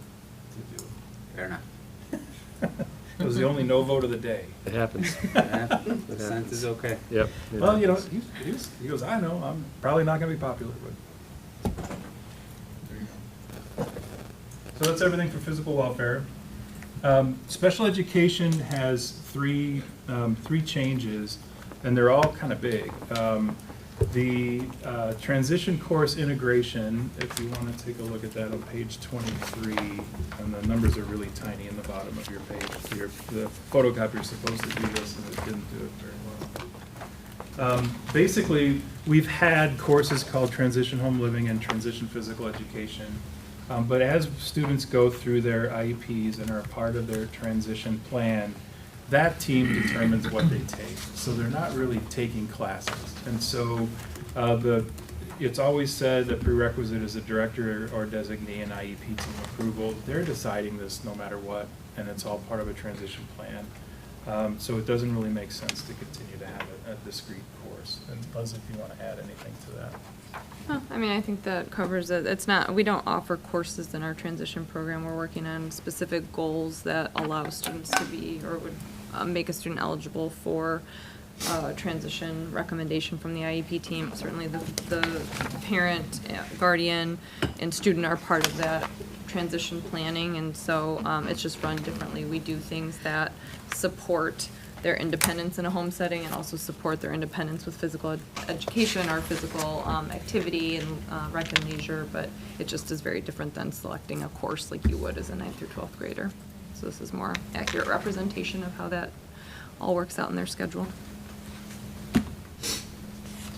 So essentially, we'll be dropping these courses, but we're not dropping the courses. Not going away.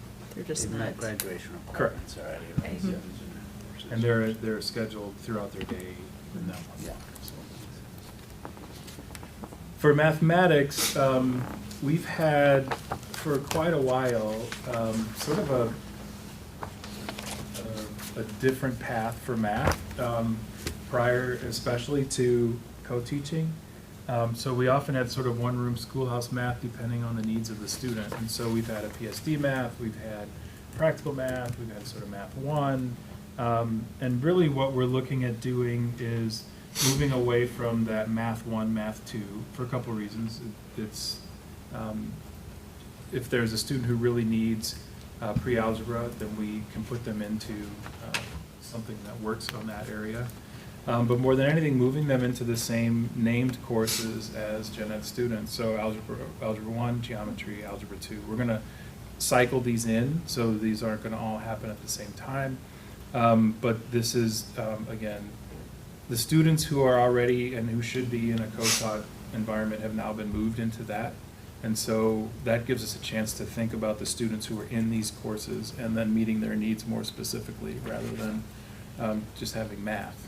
And so That's really, in particular too with our PSD program, and as you kind of go through these, there's other ones as well. We have a Math 1, Math 2, Geometry, Practical Math. We will keep an Algebra Foundations course. We have students, and that's on page 30, that mathematics, practical math is a pre-algebra or algebra foundations course, and we do have students who come into LT without having any algebra whatsoever and are not ready for algebra yet. And so, again, that's a part of their IEP. So we want to keep that, and that's important that they're able to focus on that component of math as opposed to having the teacher do that and algebra 1 and a little bit of geometry. So really just looking more closely at our level 1, what used to be called level 1,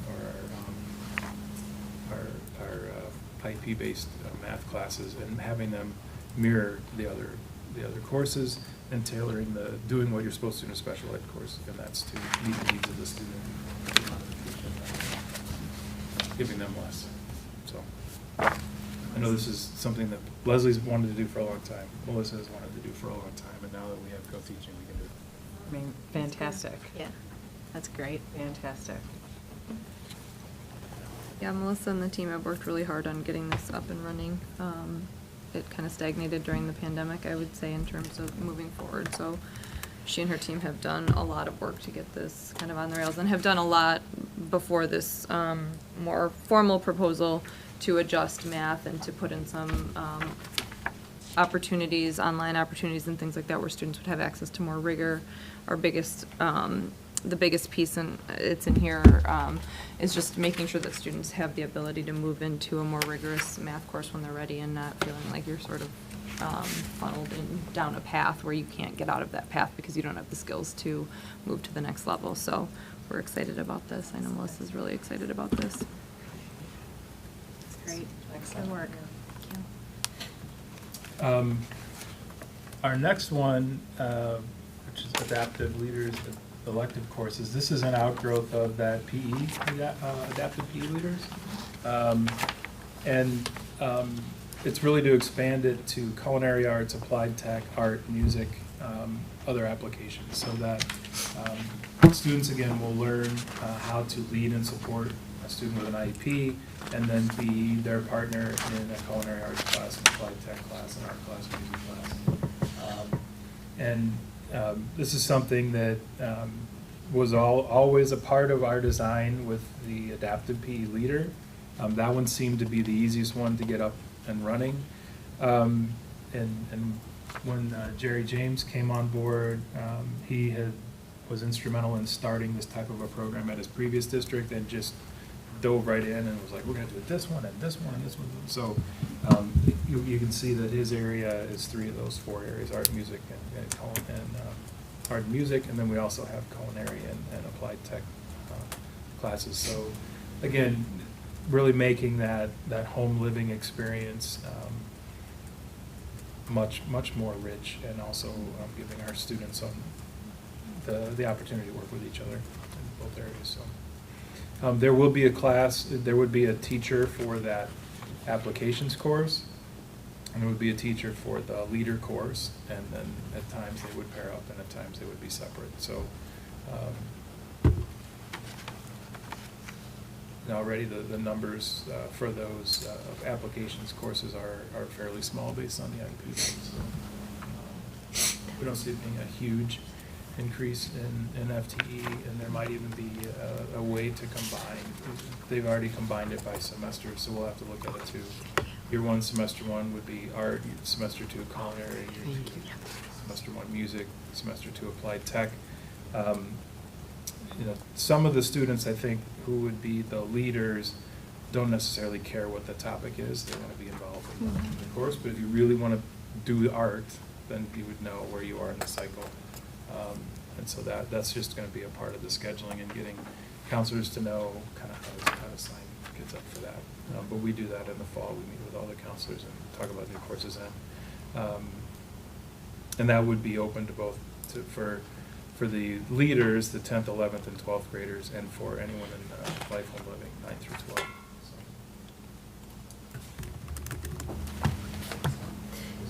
special ed proposals. Again, a lot of work went into that one. Yeah, excellent. Moving to global studies, teaching internship, elementary has been around forever. It is a 2-period block. They actually go into grade schools here. Our numbers have been down lately, and I don't know if it's pandemic related, but they were kind of low even prior to the pandemic. Part of it is the 2-hour block, and part of it is we had limited it to seniors, so it became a 2-hour block your senior year only. And so there's a way for students to take this class their junior year. It can earn college credit. It is our first career pathway, completely approved statewide career pathway. So, just talking about how to get a student into this course earlier if they would like to, then that gives them 2 years of their schedule to make it fit rather than just trying to squeeze it over last year. So, we hope that we see a doubling of the enrollment. We'll see what happens. But So this year it's just seniors? Next yeah, year will it's be for been juniors just and seniors forever? as long as I've been here. Yeah. Okay. Okay. Do you, has there ever been discussion, or would there be the student numbers to support? I see another district here that has a secondary education internship, Mhm. not just elementary school. Has that ever been explored? We haven't gone too deep into that because we really focus on child development as opposed to adolescent development, so we would need to add another There would layer almost to that. We do have a preschool version. That's only 1 period though. That's not a double period.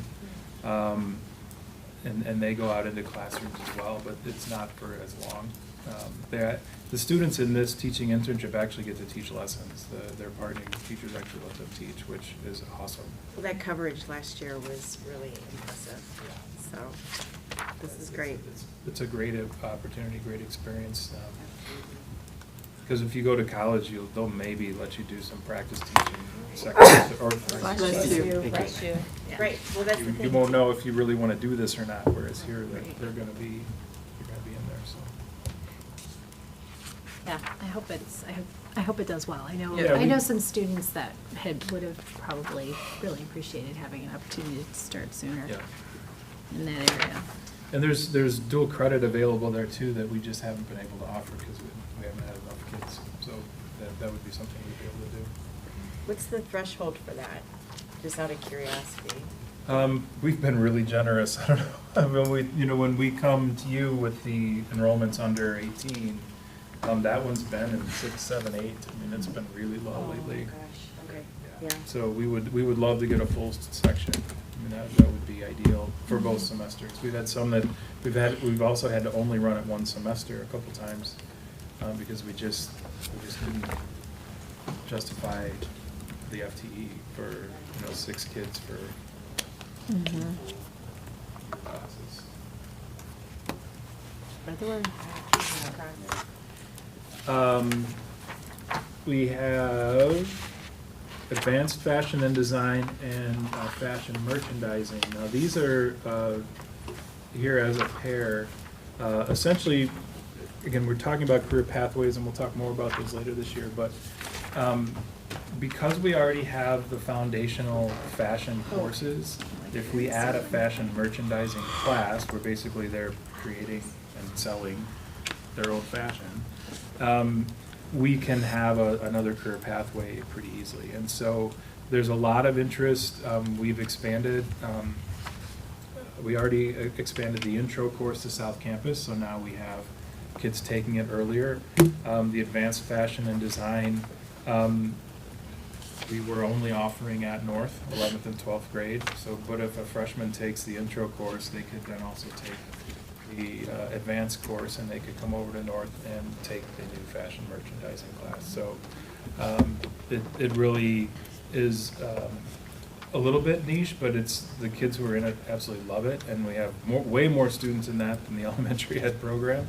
And like anything, as we're seeing with our incubator class and with our business ed classes, when they get to actually run their own business and do their own, I mean, that's really what they want, and that's the incentive, and that's the purpose of the pathways. So trying to then, with that fashion merchandising class, would also then partner with internships in the area and get the kids into, ideally, boutiques and shops in the area. So it's pretty cool.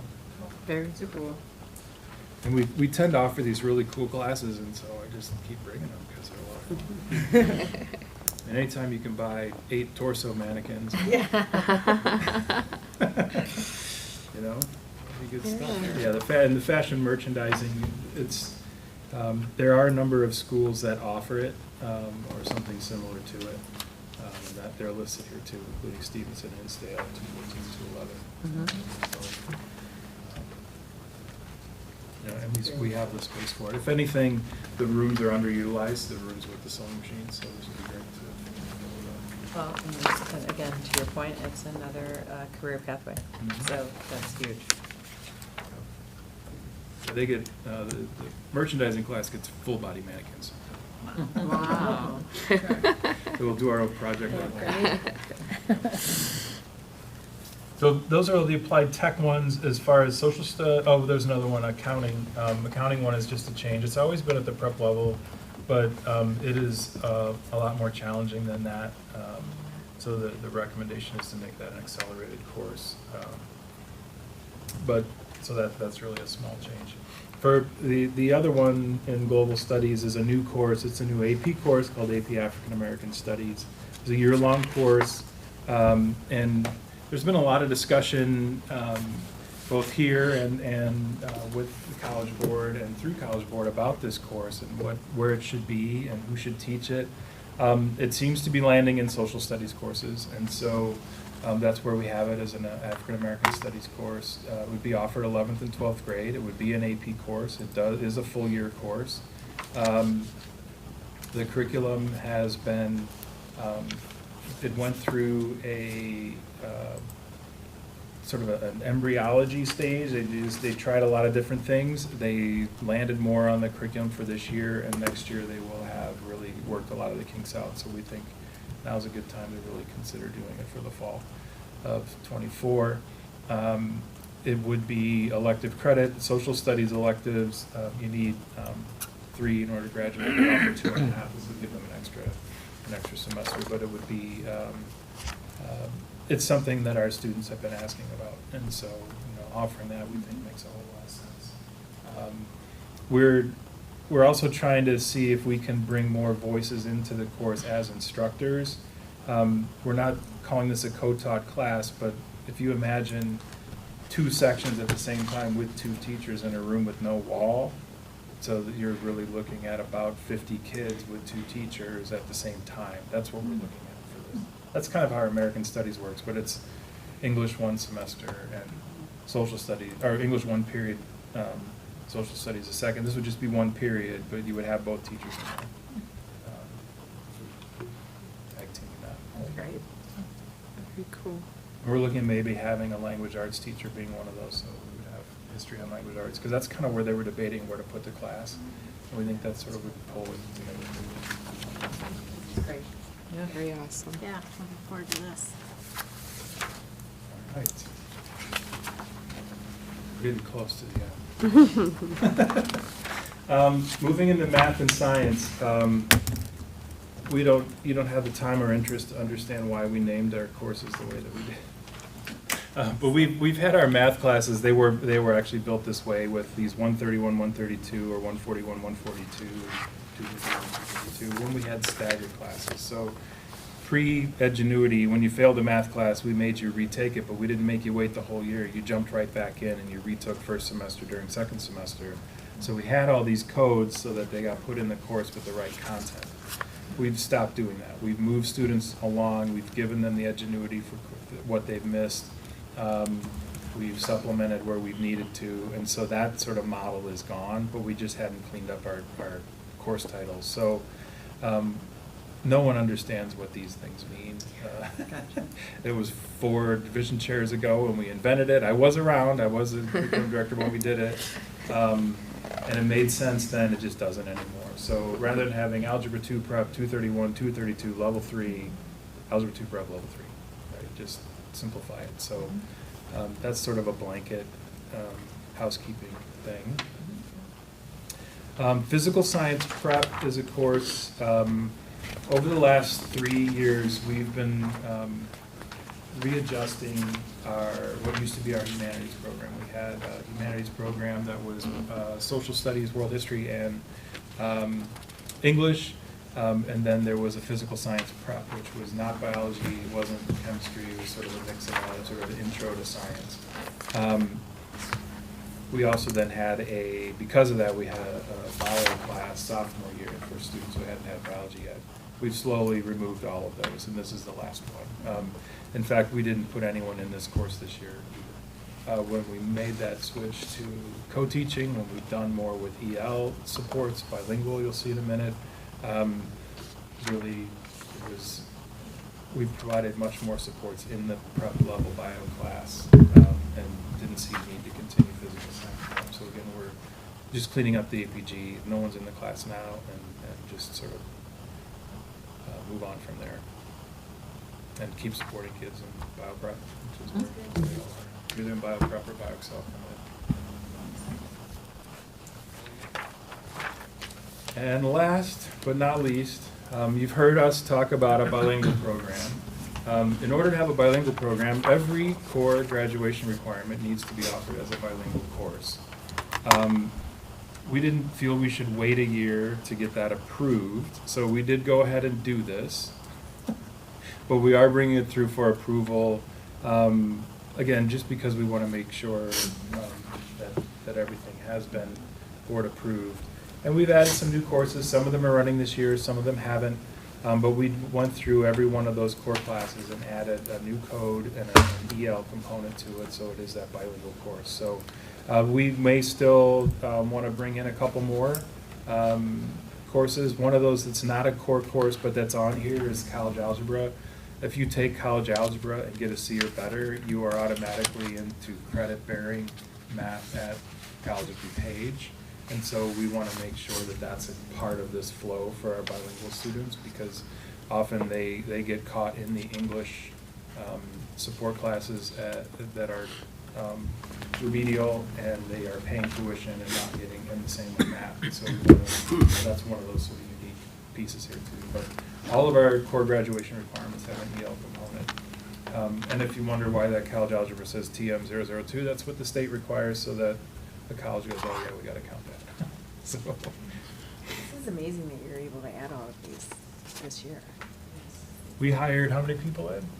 Four bilingual instructors. Wonderful. So Thank you.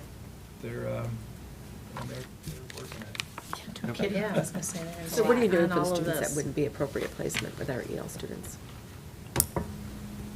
Meaning they're not Spanish speaking.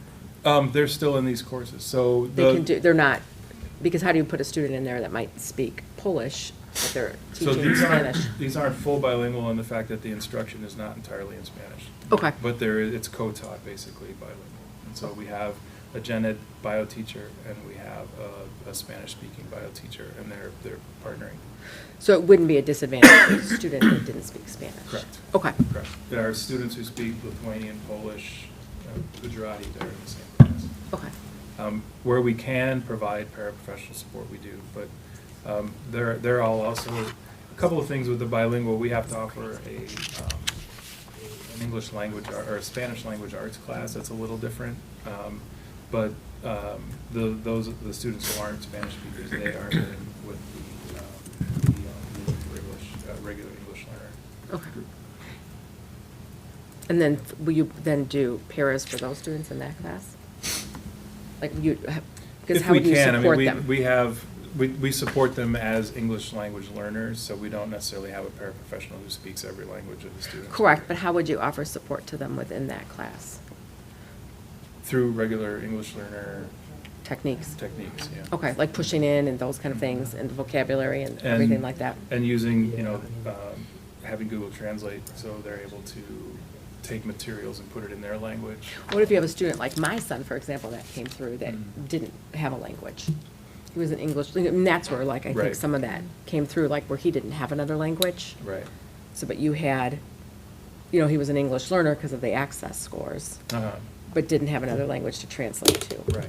So like, what kind of tools will you be putting in place for that? Well, that's the curriculum that we purchased last spring, if you recall. What it does is it's similar to Edgenuity. It helps find a student's English proficiency level. Okay. And then provide scaffolded lessons based on that, and recommend readers based on a Lexile level.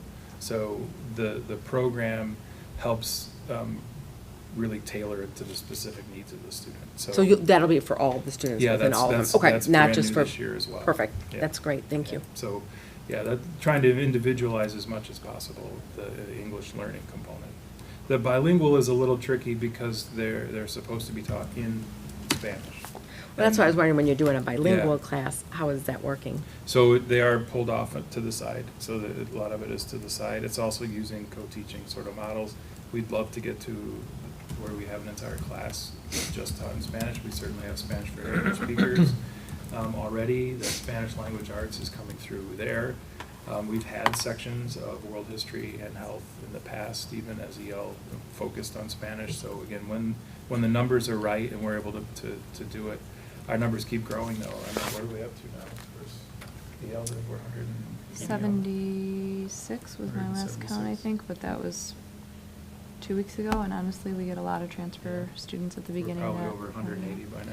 Yeah, because that's just my worry. When you have a fully bilingual class, are you leaving the other students out, even though you have to do that? Right. I know for state standards. When we can split them, we will, and we actually have in a couple of our, in one of our associate school districts, they have a fully bilingual program where English and Spanish are interchangeable, and so some of the students are native Spanish speakers, some of the students are native English speakers, but the course is fully bilingual, and so they keep going back and forth between the two, and they have been since kindergarten. So when they come here too, there'll be some growth in that program as well, and I think we have 2 years until I think it's 3 until the dual language comes through, but we continue to work. We've got Julie Jacobo, our bilingual coordinator, myself, Karen Reno, Scott, and then our new teachers all working on scaling this out and anticipating the needs of the students as they come through and making sure, A, we're meeting state requirements, of course, but that we are also providing a lot of professional development so that we can expand just the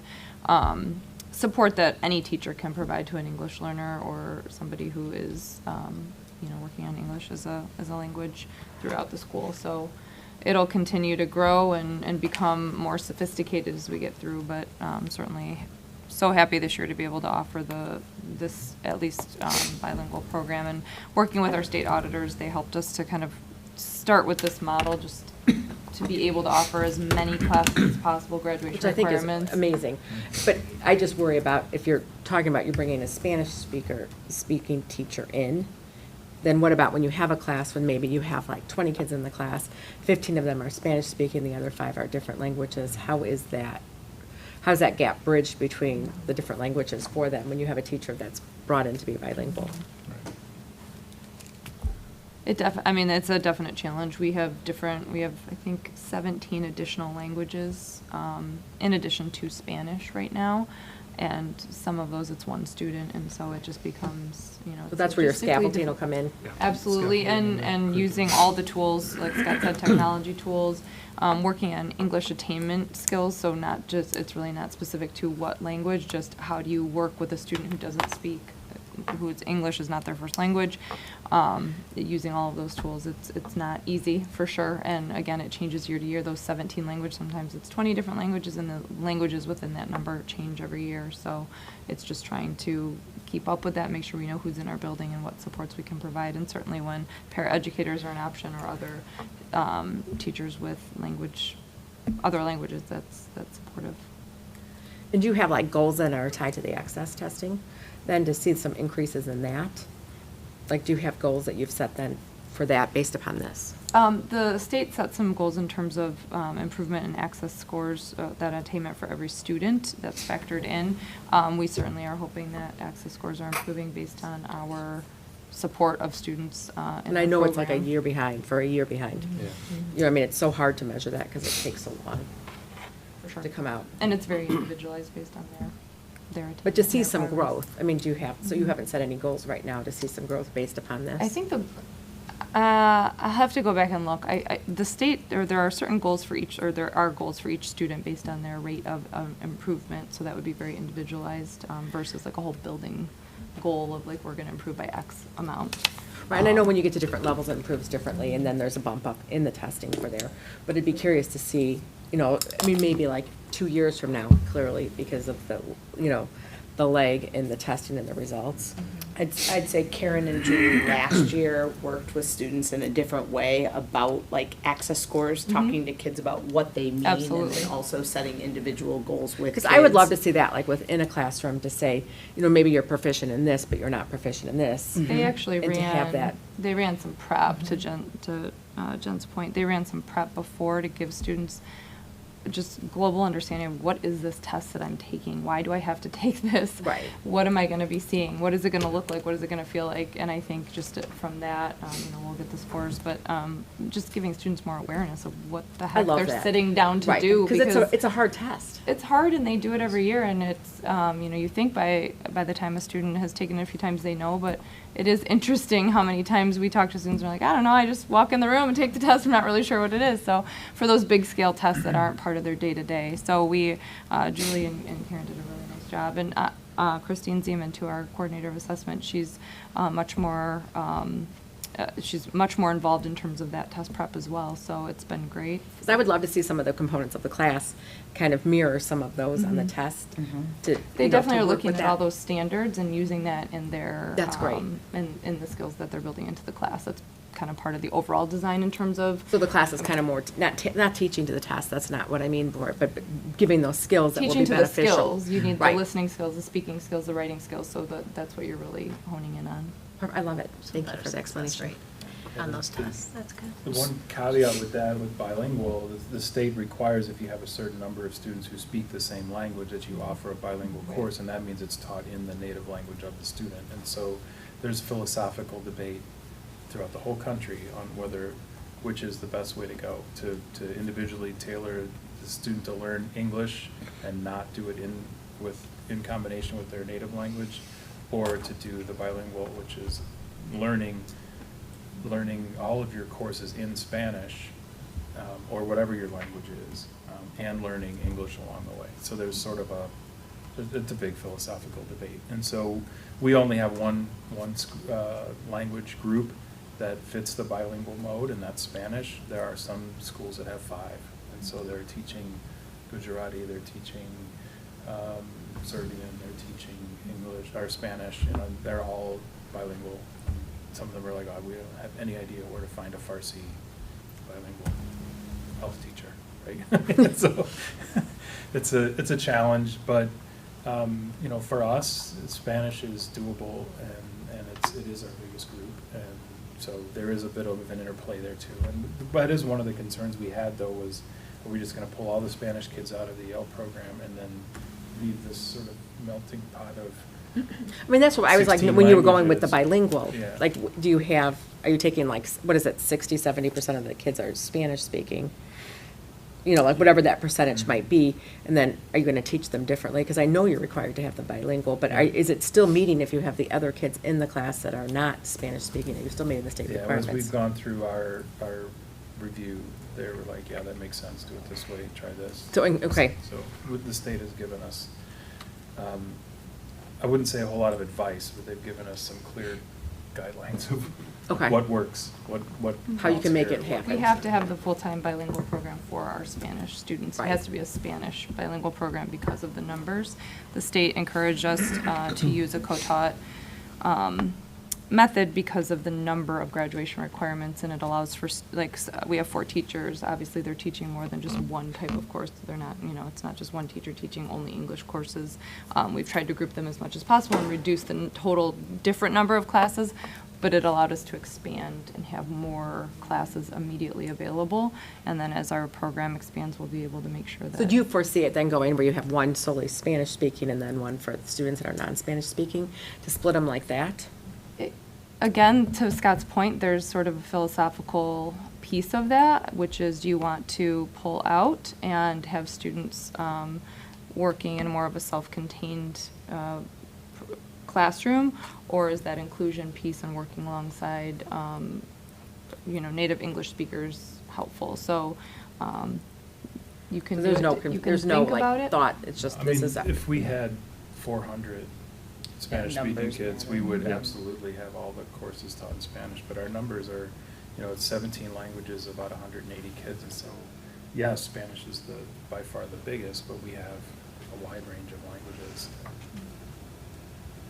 Yeah. I think what we do have, though, over the last year is we have the right people problem-solving this and Which I love and to see, looking at 'cause it's come research so far and from where- developing the best programs for kids. That's the best part about this. So there's not gonna be like that hallway where there's like, you go to an EL class and it's a hot mess and Yeah.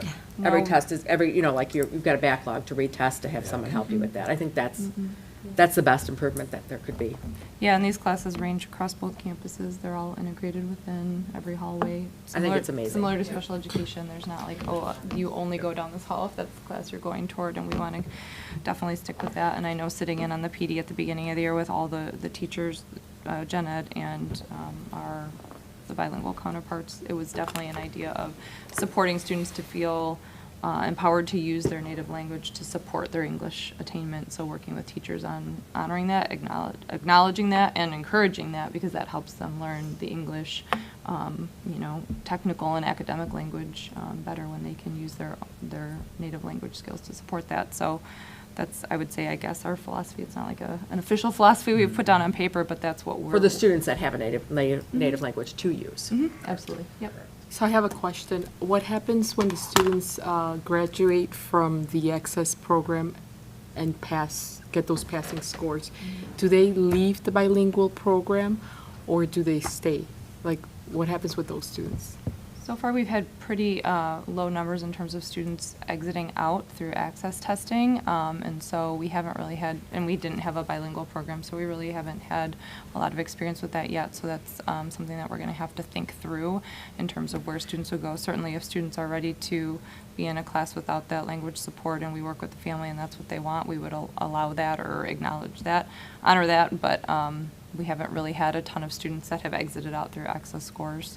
We have a lot of long-term English learners, and so often when they're still having difficulty passing the access test here, they still need a lot of that language support, and/or they're duly identified as needing special education support too, so we're kind of supporting them through both bilingual or EL programming and special education, and working on some skills in order to get them into those next rigorous courses. Okay, so is this program for students then, are students automatically enrolled due to their access, status? Like if I know that they have them since grammar school, and then they proceed with junior high. So those students come in identified and placed into the bilingual program. So they don't have a choice. They have to graduate from the access program. They have to score out and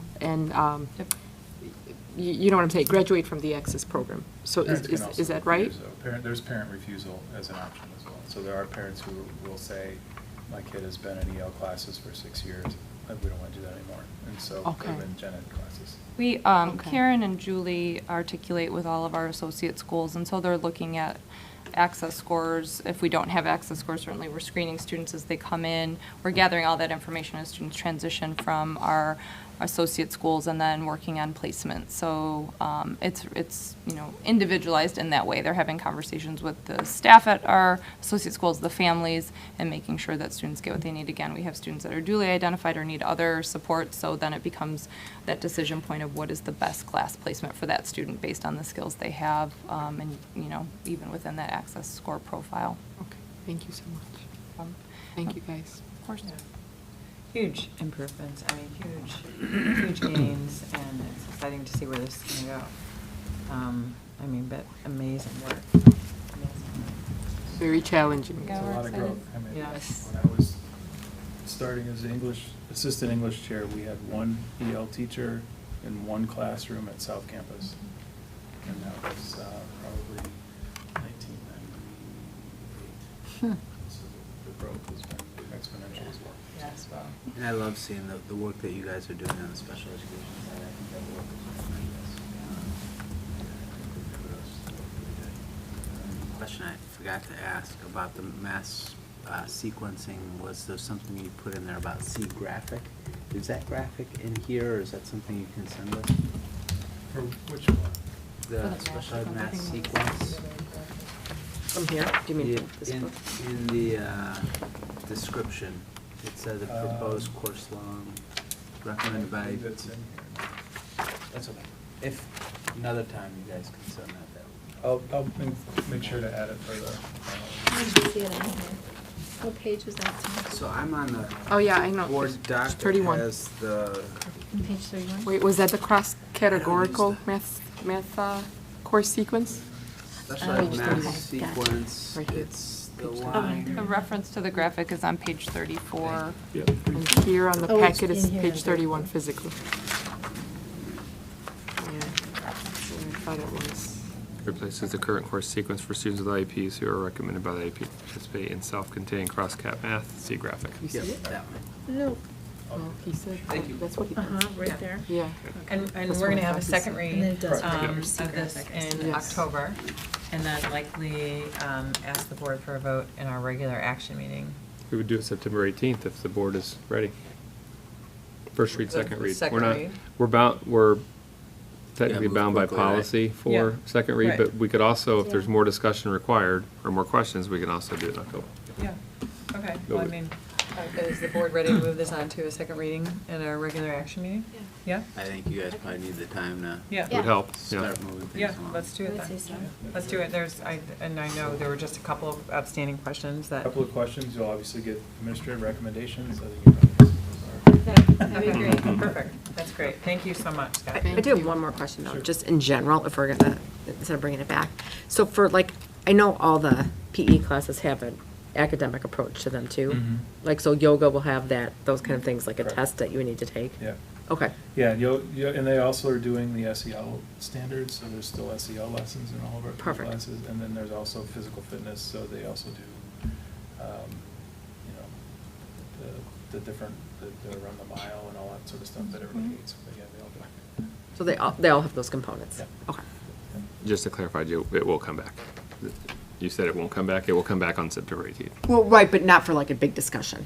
So I just want, I mean, yeah, okay, it's a discussion. we're gonna vote on it, but I Yeah, didn't. Yeah, vote, it would be a vote, but also include a We can ask discussion more as well. questions if we want then, okay. Yep. Yeah. But if you need, you know, if there's specific things you'd like, make sure you get them to Brian or. At a time. Cheryl Yeah, now, so before. that- Yeah, I just wanna make sure I've got that- my list here. Yep, okay. Because again, the chairs spent a lot of time on this too, and I try to be speedy, but also detailed, but they also spend way more time with this than they spend Yeah. with it, so I just No, want to it- make sure. Excellent. We appreciate it, it's Them well. excellent, and we appreciate all that you do ahead of bringing it to us, and that's great. So we'll look forward to seeing this back at our action meeting in 2 weeks. Yep. All right, okay, so moving on to our next agenda item, which is policy. We have one update left from Press 112, and it's on 5230, maintaining student discipline. And before we turn it over to you, Dr. Leslie Owens, Marilyn, thank you so much for fixing the formatting stuff for us and being able to bring that all together. Hugely appreciated. So, thank you very much. You're welcome. And much easier. Okay, Leslie, we'll turn it over to you. Thank you, President Aubert. I have some additional information based on questions during the Press 112 discussion on the August 21st regular action meeting, and then a proposed update. So there was a question about the policy in terms of the scope of the defense of property and the use of physical restraint. And so in your packet, hopefully it's color because I'm going to reference colors, there's a green portion that's highlighted, and that was the original update to the policy from Press 112. Then there's some blue highlighting, and that is the change that we would like to propose for approval. So in reaching out to Darcy Crea with Crea Buchek, we asked about that defense of property, and she noticed that in the policy they had not yet updated it with an update to administrative code, which specified when you could use that restraint when there's the threat of harm of property or defense of property, and it's really only in the cases that there is danger of serious physical harm to the student or to others. And so we thought that adding that in would answer that question that came up at that meeting, and just that it's not just any defense of property, but there has to be that, that threat of danger involved. So the update that we're suggesting again is to the press update that was recommended, and then also adding in that parenthetical, and then the update to the code. That administrative code was updated in April 2022, and it just hadn't been reflected in that Press 112 update. So that would be the recommendation, and certainly if there are any questions. And Tim, I think this was your. Yep, one of no, yours. that covers it, that makes sense, Yeah. for me at least. Yeah, makes a lot of sense. Okay. Okay. This will come back to Right. September Yeah, 18th we'll for bring a this back second for reading you. approval, or Yep. consideration of approval. Thank you. Do we want to move it to action now? Oh, no, we can't, never mind. All right, all right. Okay, so thank you for that, Leslie. Okay, moving on to finance, we have Brian Stachek for the fiscal year 24 budget update. Thank you, President Albert. Just a couple of quick updates here. Not a whole lot has changed since the last time we looked at it and we adopted the tentative budget in August. However, we did receive the corporate personal property replacement tax estimate. The Illinois Department of Revenue has put us at $7.9 million. You may remember that originally in the original tentative budget, I was budgeted at 8.5. So with that estimate, I'm backing that off by about $600,000 and budgeting the $7.9 million for that particular line item. Now, again, that's still much higher than historical norms for the district. I've been to several professional development activities that have talked about this, and there's some thought that it'll probably never go back down to what those historic norms were, prior. However, last year, with it being at $11 million, we also don't think it's going to stay at that amount either. Which, as you may recall, we talked about back at the time that we put the 5-year forecast together back in March, April of this year. And so that's really where we think that we're going to be potentially in this range here going forward. Now, who knows for sure? We'll have to wait and see. But nonetheless, that's the one major adjustment. I had increased transportation expenditures by $100,000 as well. When I went back and I looked, we were still waiting for an invoice from First Student that had to be paid. And so one of the items I look at is how much we spent, of course, in the prior year. And I noticed that there was one that was not paid yet when I was working on this in June. And so now that we have all of them there, I went back and I upped that a little bit as well. Other than that, there's really no other major changes. $97.1 million in revenue to $96.5 million of expense. And now that surplus is at about $600,000 in terms of where we are, what we talked about. And again, that's really the difference. Originally, we talked about $1.3 million. We're down $600,000 in CPPRT and another $100,000 to expense. Between now and the meeting on the 18th, I will make any other necessary revisions, although I don't see very many coming here. I will go back through all this, make sure that I've captured everything that we think we're going to spend money on this year. And if there's any other changes, I will have those for you. But again, a nice diagram, or I should say really spreadsheet document we'll look at on page 41 that gives you the breakdown by where our revenues are coming from and which fund they're going into. And then they're broken down by those objects and sources as well. So that really gives you a good idea of the quick summary of all the numbers that are in this particular budget document. Any changes from now until the 18th, I'll make you aware of those. And again, I will say that we are going to amend this budget. Reasons for that are, first of all, we're going to have the bond sale. If that bond sale goes through, I'll need that final number. We don't know what that'll be until the sales actually happen. We don't have an actual bond sale interest payment for June yet because we don't know what that's going to look like. So we'll be updating that. And then, of course, we'll have the actual projects coming, the bids, and then we'll really start to take a look in and really nail those numbers down to what we think we're going to spend in this fiscal year and what will be kicked out to future fiscal years. So we will have that amendment coming. I anticipate that'll be February, March timeline, something similar to what we did last year. Based on what the board wants to do with those bids and where we see them coming in. So at this point, be happy to answer any questions. If not, we will at the 18th. The public hearing has been published. We will have a public hearing on the budget. And then with the board's approval, we will adopt that final budget, at least for now, at the September 18th meeting. Sounds good. Yeah, that Thank you. CPPRT is like, wah, wah, wah, Yeah. you know? We knew it was coming, though. Yeah, I didn't think that we were going to be back at $11 million Yeah. as we were really almost 2 years in a row. And all of the knowledge that we had on this topic said it was going to be coming back down to, some dollar amount. That wasn't as high as that. Originally, I went with the 8.5, and the actual CDPRT estimate is a little over $7.9 million, which is what we have budgeted here. So that's not unexpected. Yes, disappointing, but not unexpected. Totally. Any questions from the board? So now that there's the 615 surplus that we're thinking, what are some of the items that you thought about employing that excess in what areas? I have not really gone into any further detail in terms of additional expenses yet. I really want to see where this plays itself out. And then we can the money will be there. Yeah. So if we decide that we want to put it toward, let's say we come up with a $400,000 project, whatever the case may be, we can always add that into the amendment later on too. So, but the money isn't going anywhere. It isn't as though we're going to lose it. Right. It'll be there. The revenue source will be there. And again, remember too, that some of these numbers that we have in here, for example, with health insurance, right? Medical insurance for the staff, that number is really kind of a, I'm not sure what, remember, we are self-insured, and so we don't pay premiums, we pay claims. And so there's an estimate in terms of what we think the claims will be here, and we work that number with our broker, and at the end of the day, that number could be different as well. So, Based on actual. it isn't terrible to have a little cushion there. Right. Because again, even if we do, as we've talked about from prior years, when we have a surplus, that money stays with us, and that can be used for capital projects, other items that the district needs. So it doesn't leave us, it doesn't go away, it's always there and available for us to use.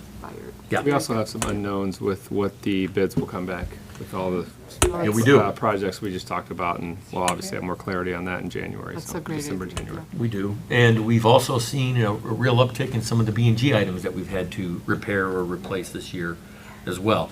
They're not major items, but they're items that are 20,000 here, 30,000 here, and so we've seen some of those.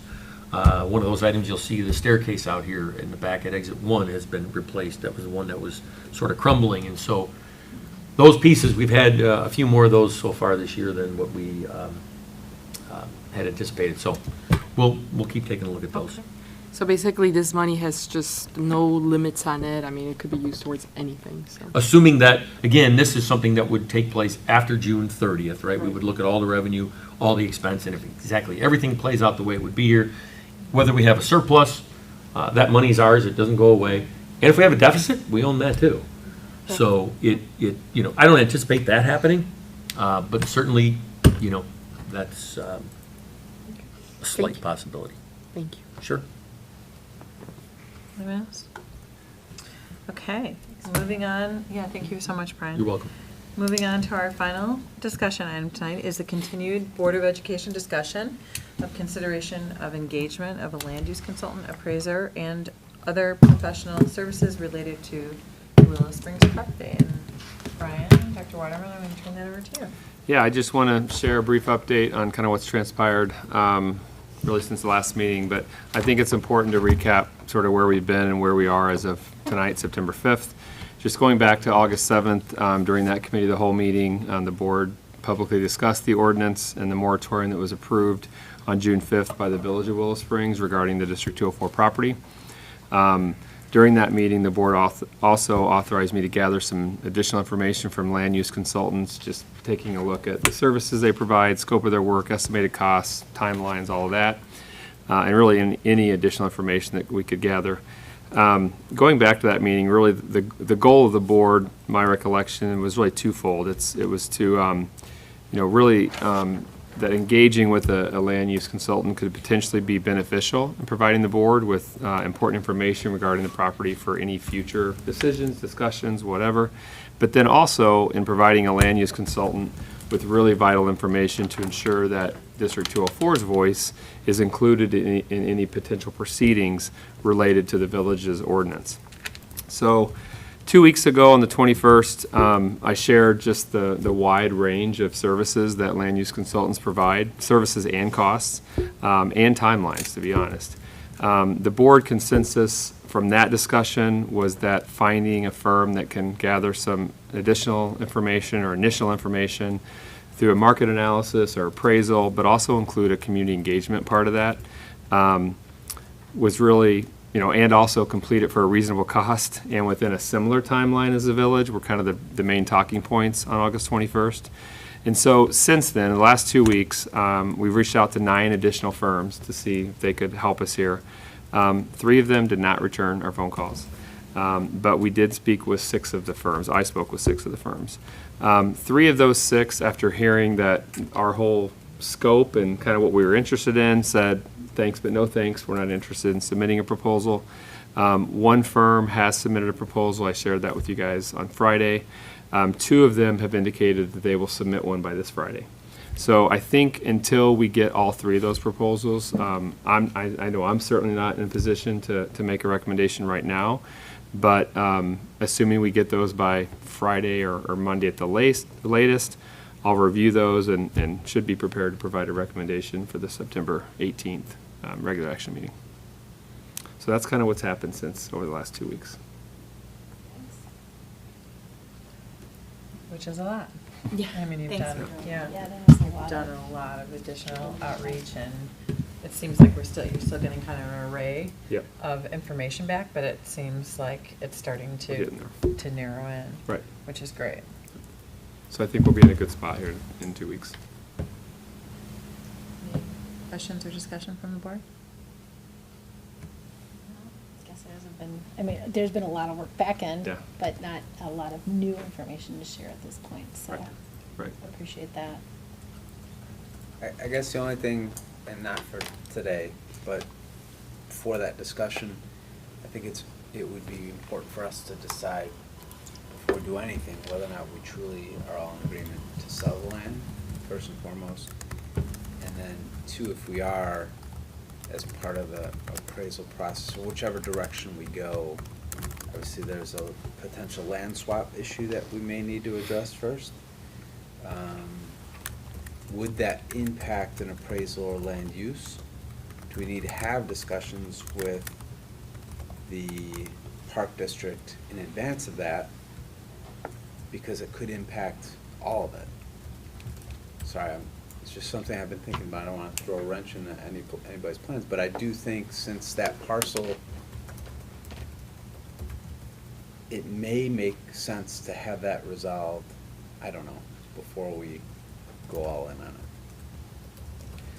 I think, yeah, oh, I'm sorry, go ahead.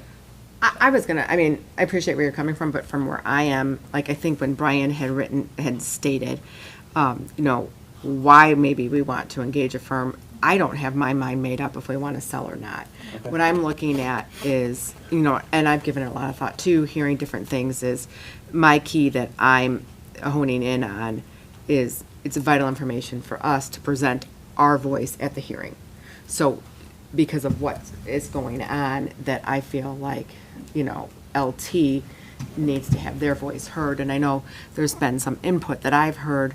I know we've gotten some emails to the board, those kind of things about Willow Springs already have their voice. But at Willow Springs, key players to me are not the same as the LT key players. So I would say I'm okay engaging in more conversation about it, even though I don't have my mind made up, should we sell or should we not sell? I just want to preserve the right. Should the board, this board or another board in the future want to sell, I want to preserve that right. So really, and I know, Brian, I appreciate the conversation that we had at length, about it, because I was struggling at the meeting of just, we were all over the place. I mean, it was just kind of like, it was a lot. It was a long meeting, it was a lot to really think, why are we engaging someone? So I think, coming back to maybe look at it really on a very basic level, are we engaging and do we want to engage someone? It should be the discussion so that we can have our voice heard at the hearings. And that's, I don't want to overthink it because I think it gets really overwhelming when we're like, do we want to talk first, should we sell it? But we need to talk about community engagement before we sell it. And then, okay, now we don't have enough time. But I think if we just kind of maybe step it back, and that's where I reconciled in my mind when we stepped it back, because I think there was so much that was said at the meeting that, I mean, like the fact that, Dawn, you had met with Willow Springs, we didn't even know about that, there was like so much, it was just not a real productive conversation, I didn't feel, so I do appreciate, Brian, you taking the time to talk about that. So that's kind of where my mind is, to step it back and just say, we need to have information to be able to have someone be our voice at the hearings. I think that's more productive than sending any one of us or somebody, someone like Brian or something there.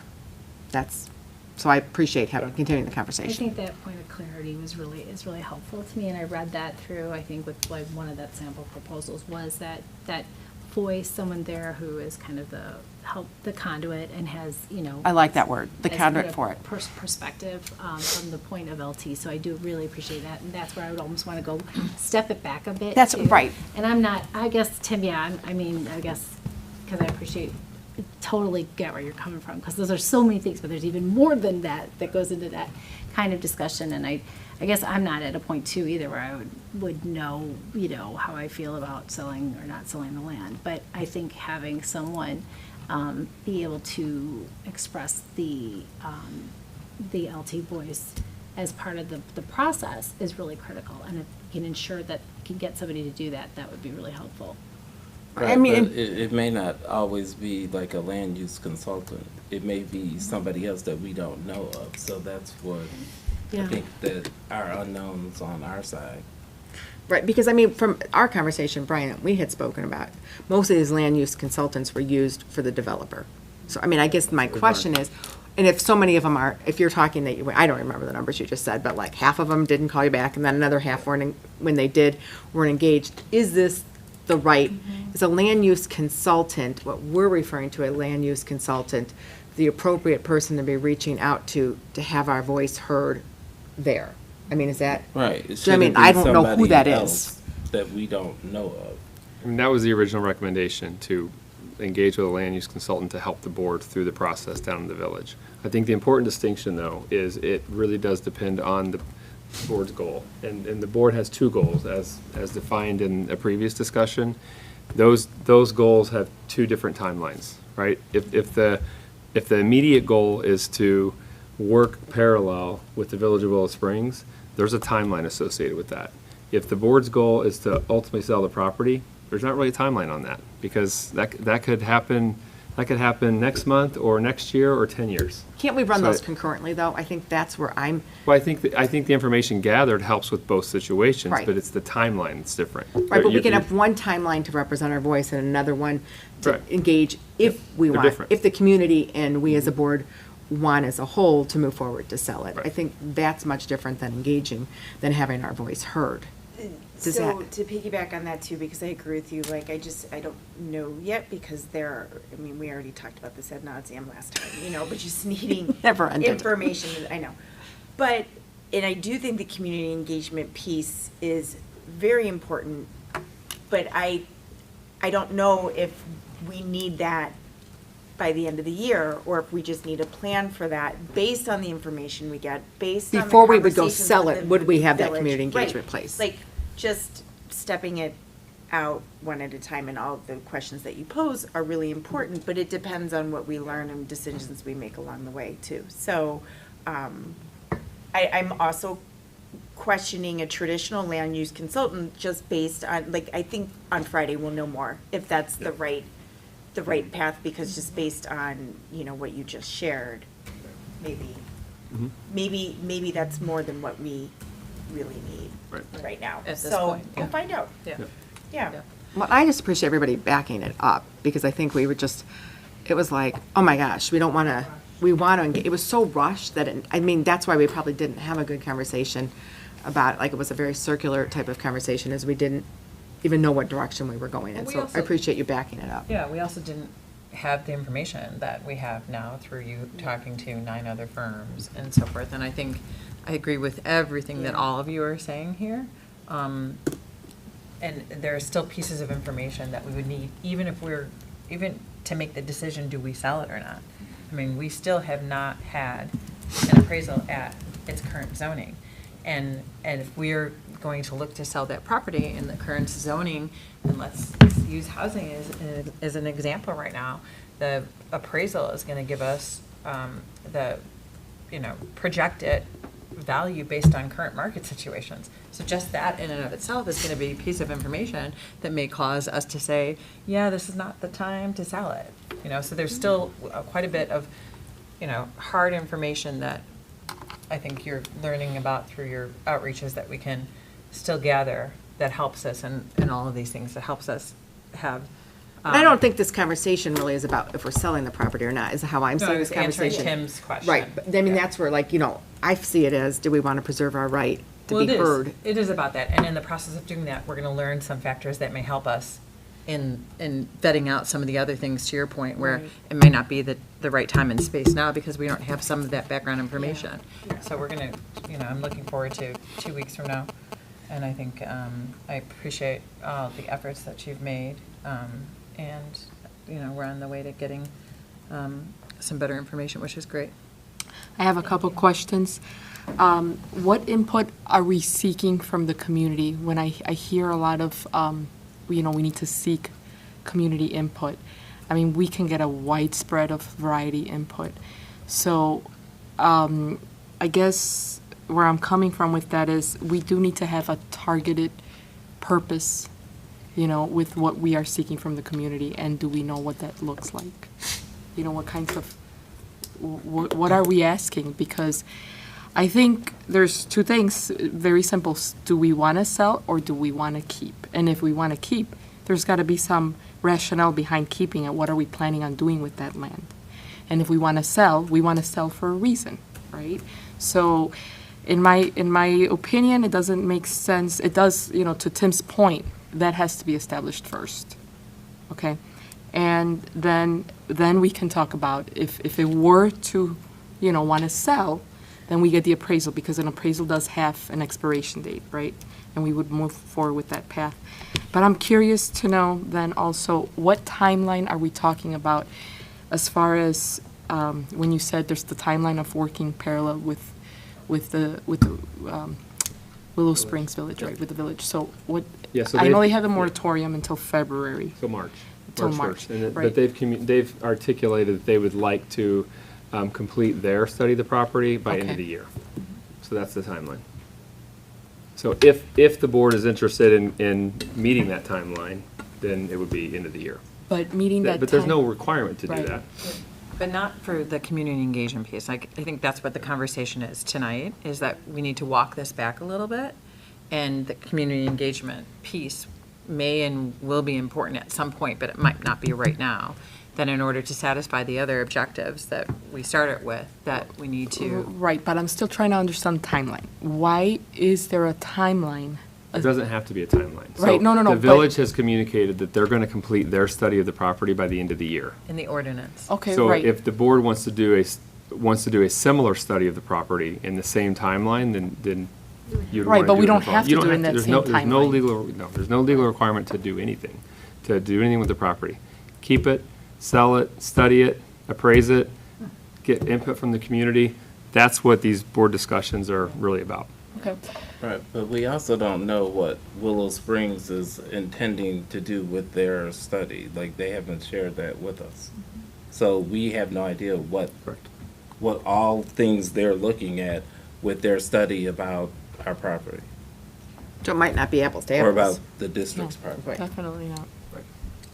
And you also brought up a good point about the appraisal part. It is a timeline. like Well, you yeah, said, there's that an unspoken generally time limit on it, right? Because lasts once a you certain do. amount of time, Right, so- I mean, it's an unspoken expiration date, right? Because it's all Right, predicated so, by yeah. market conditions.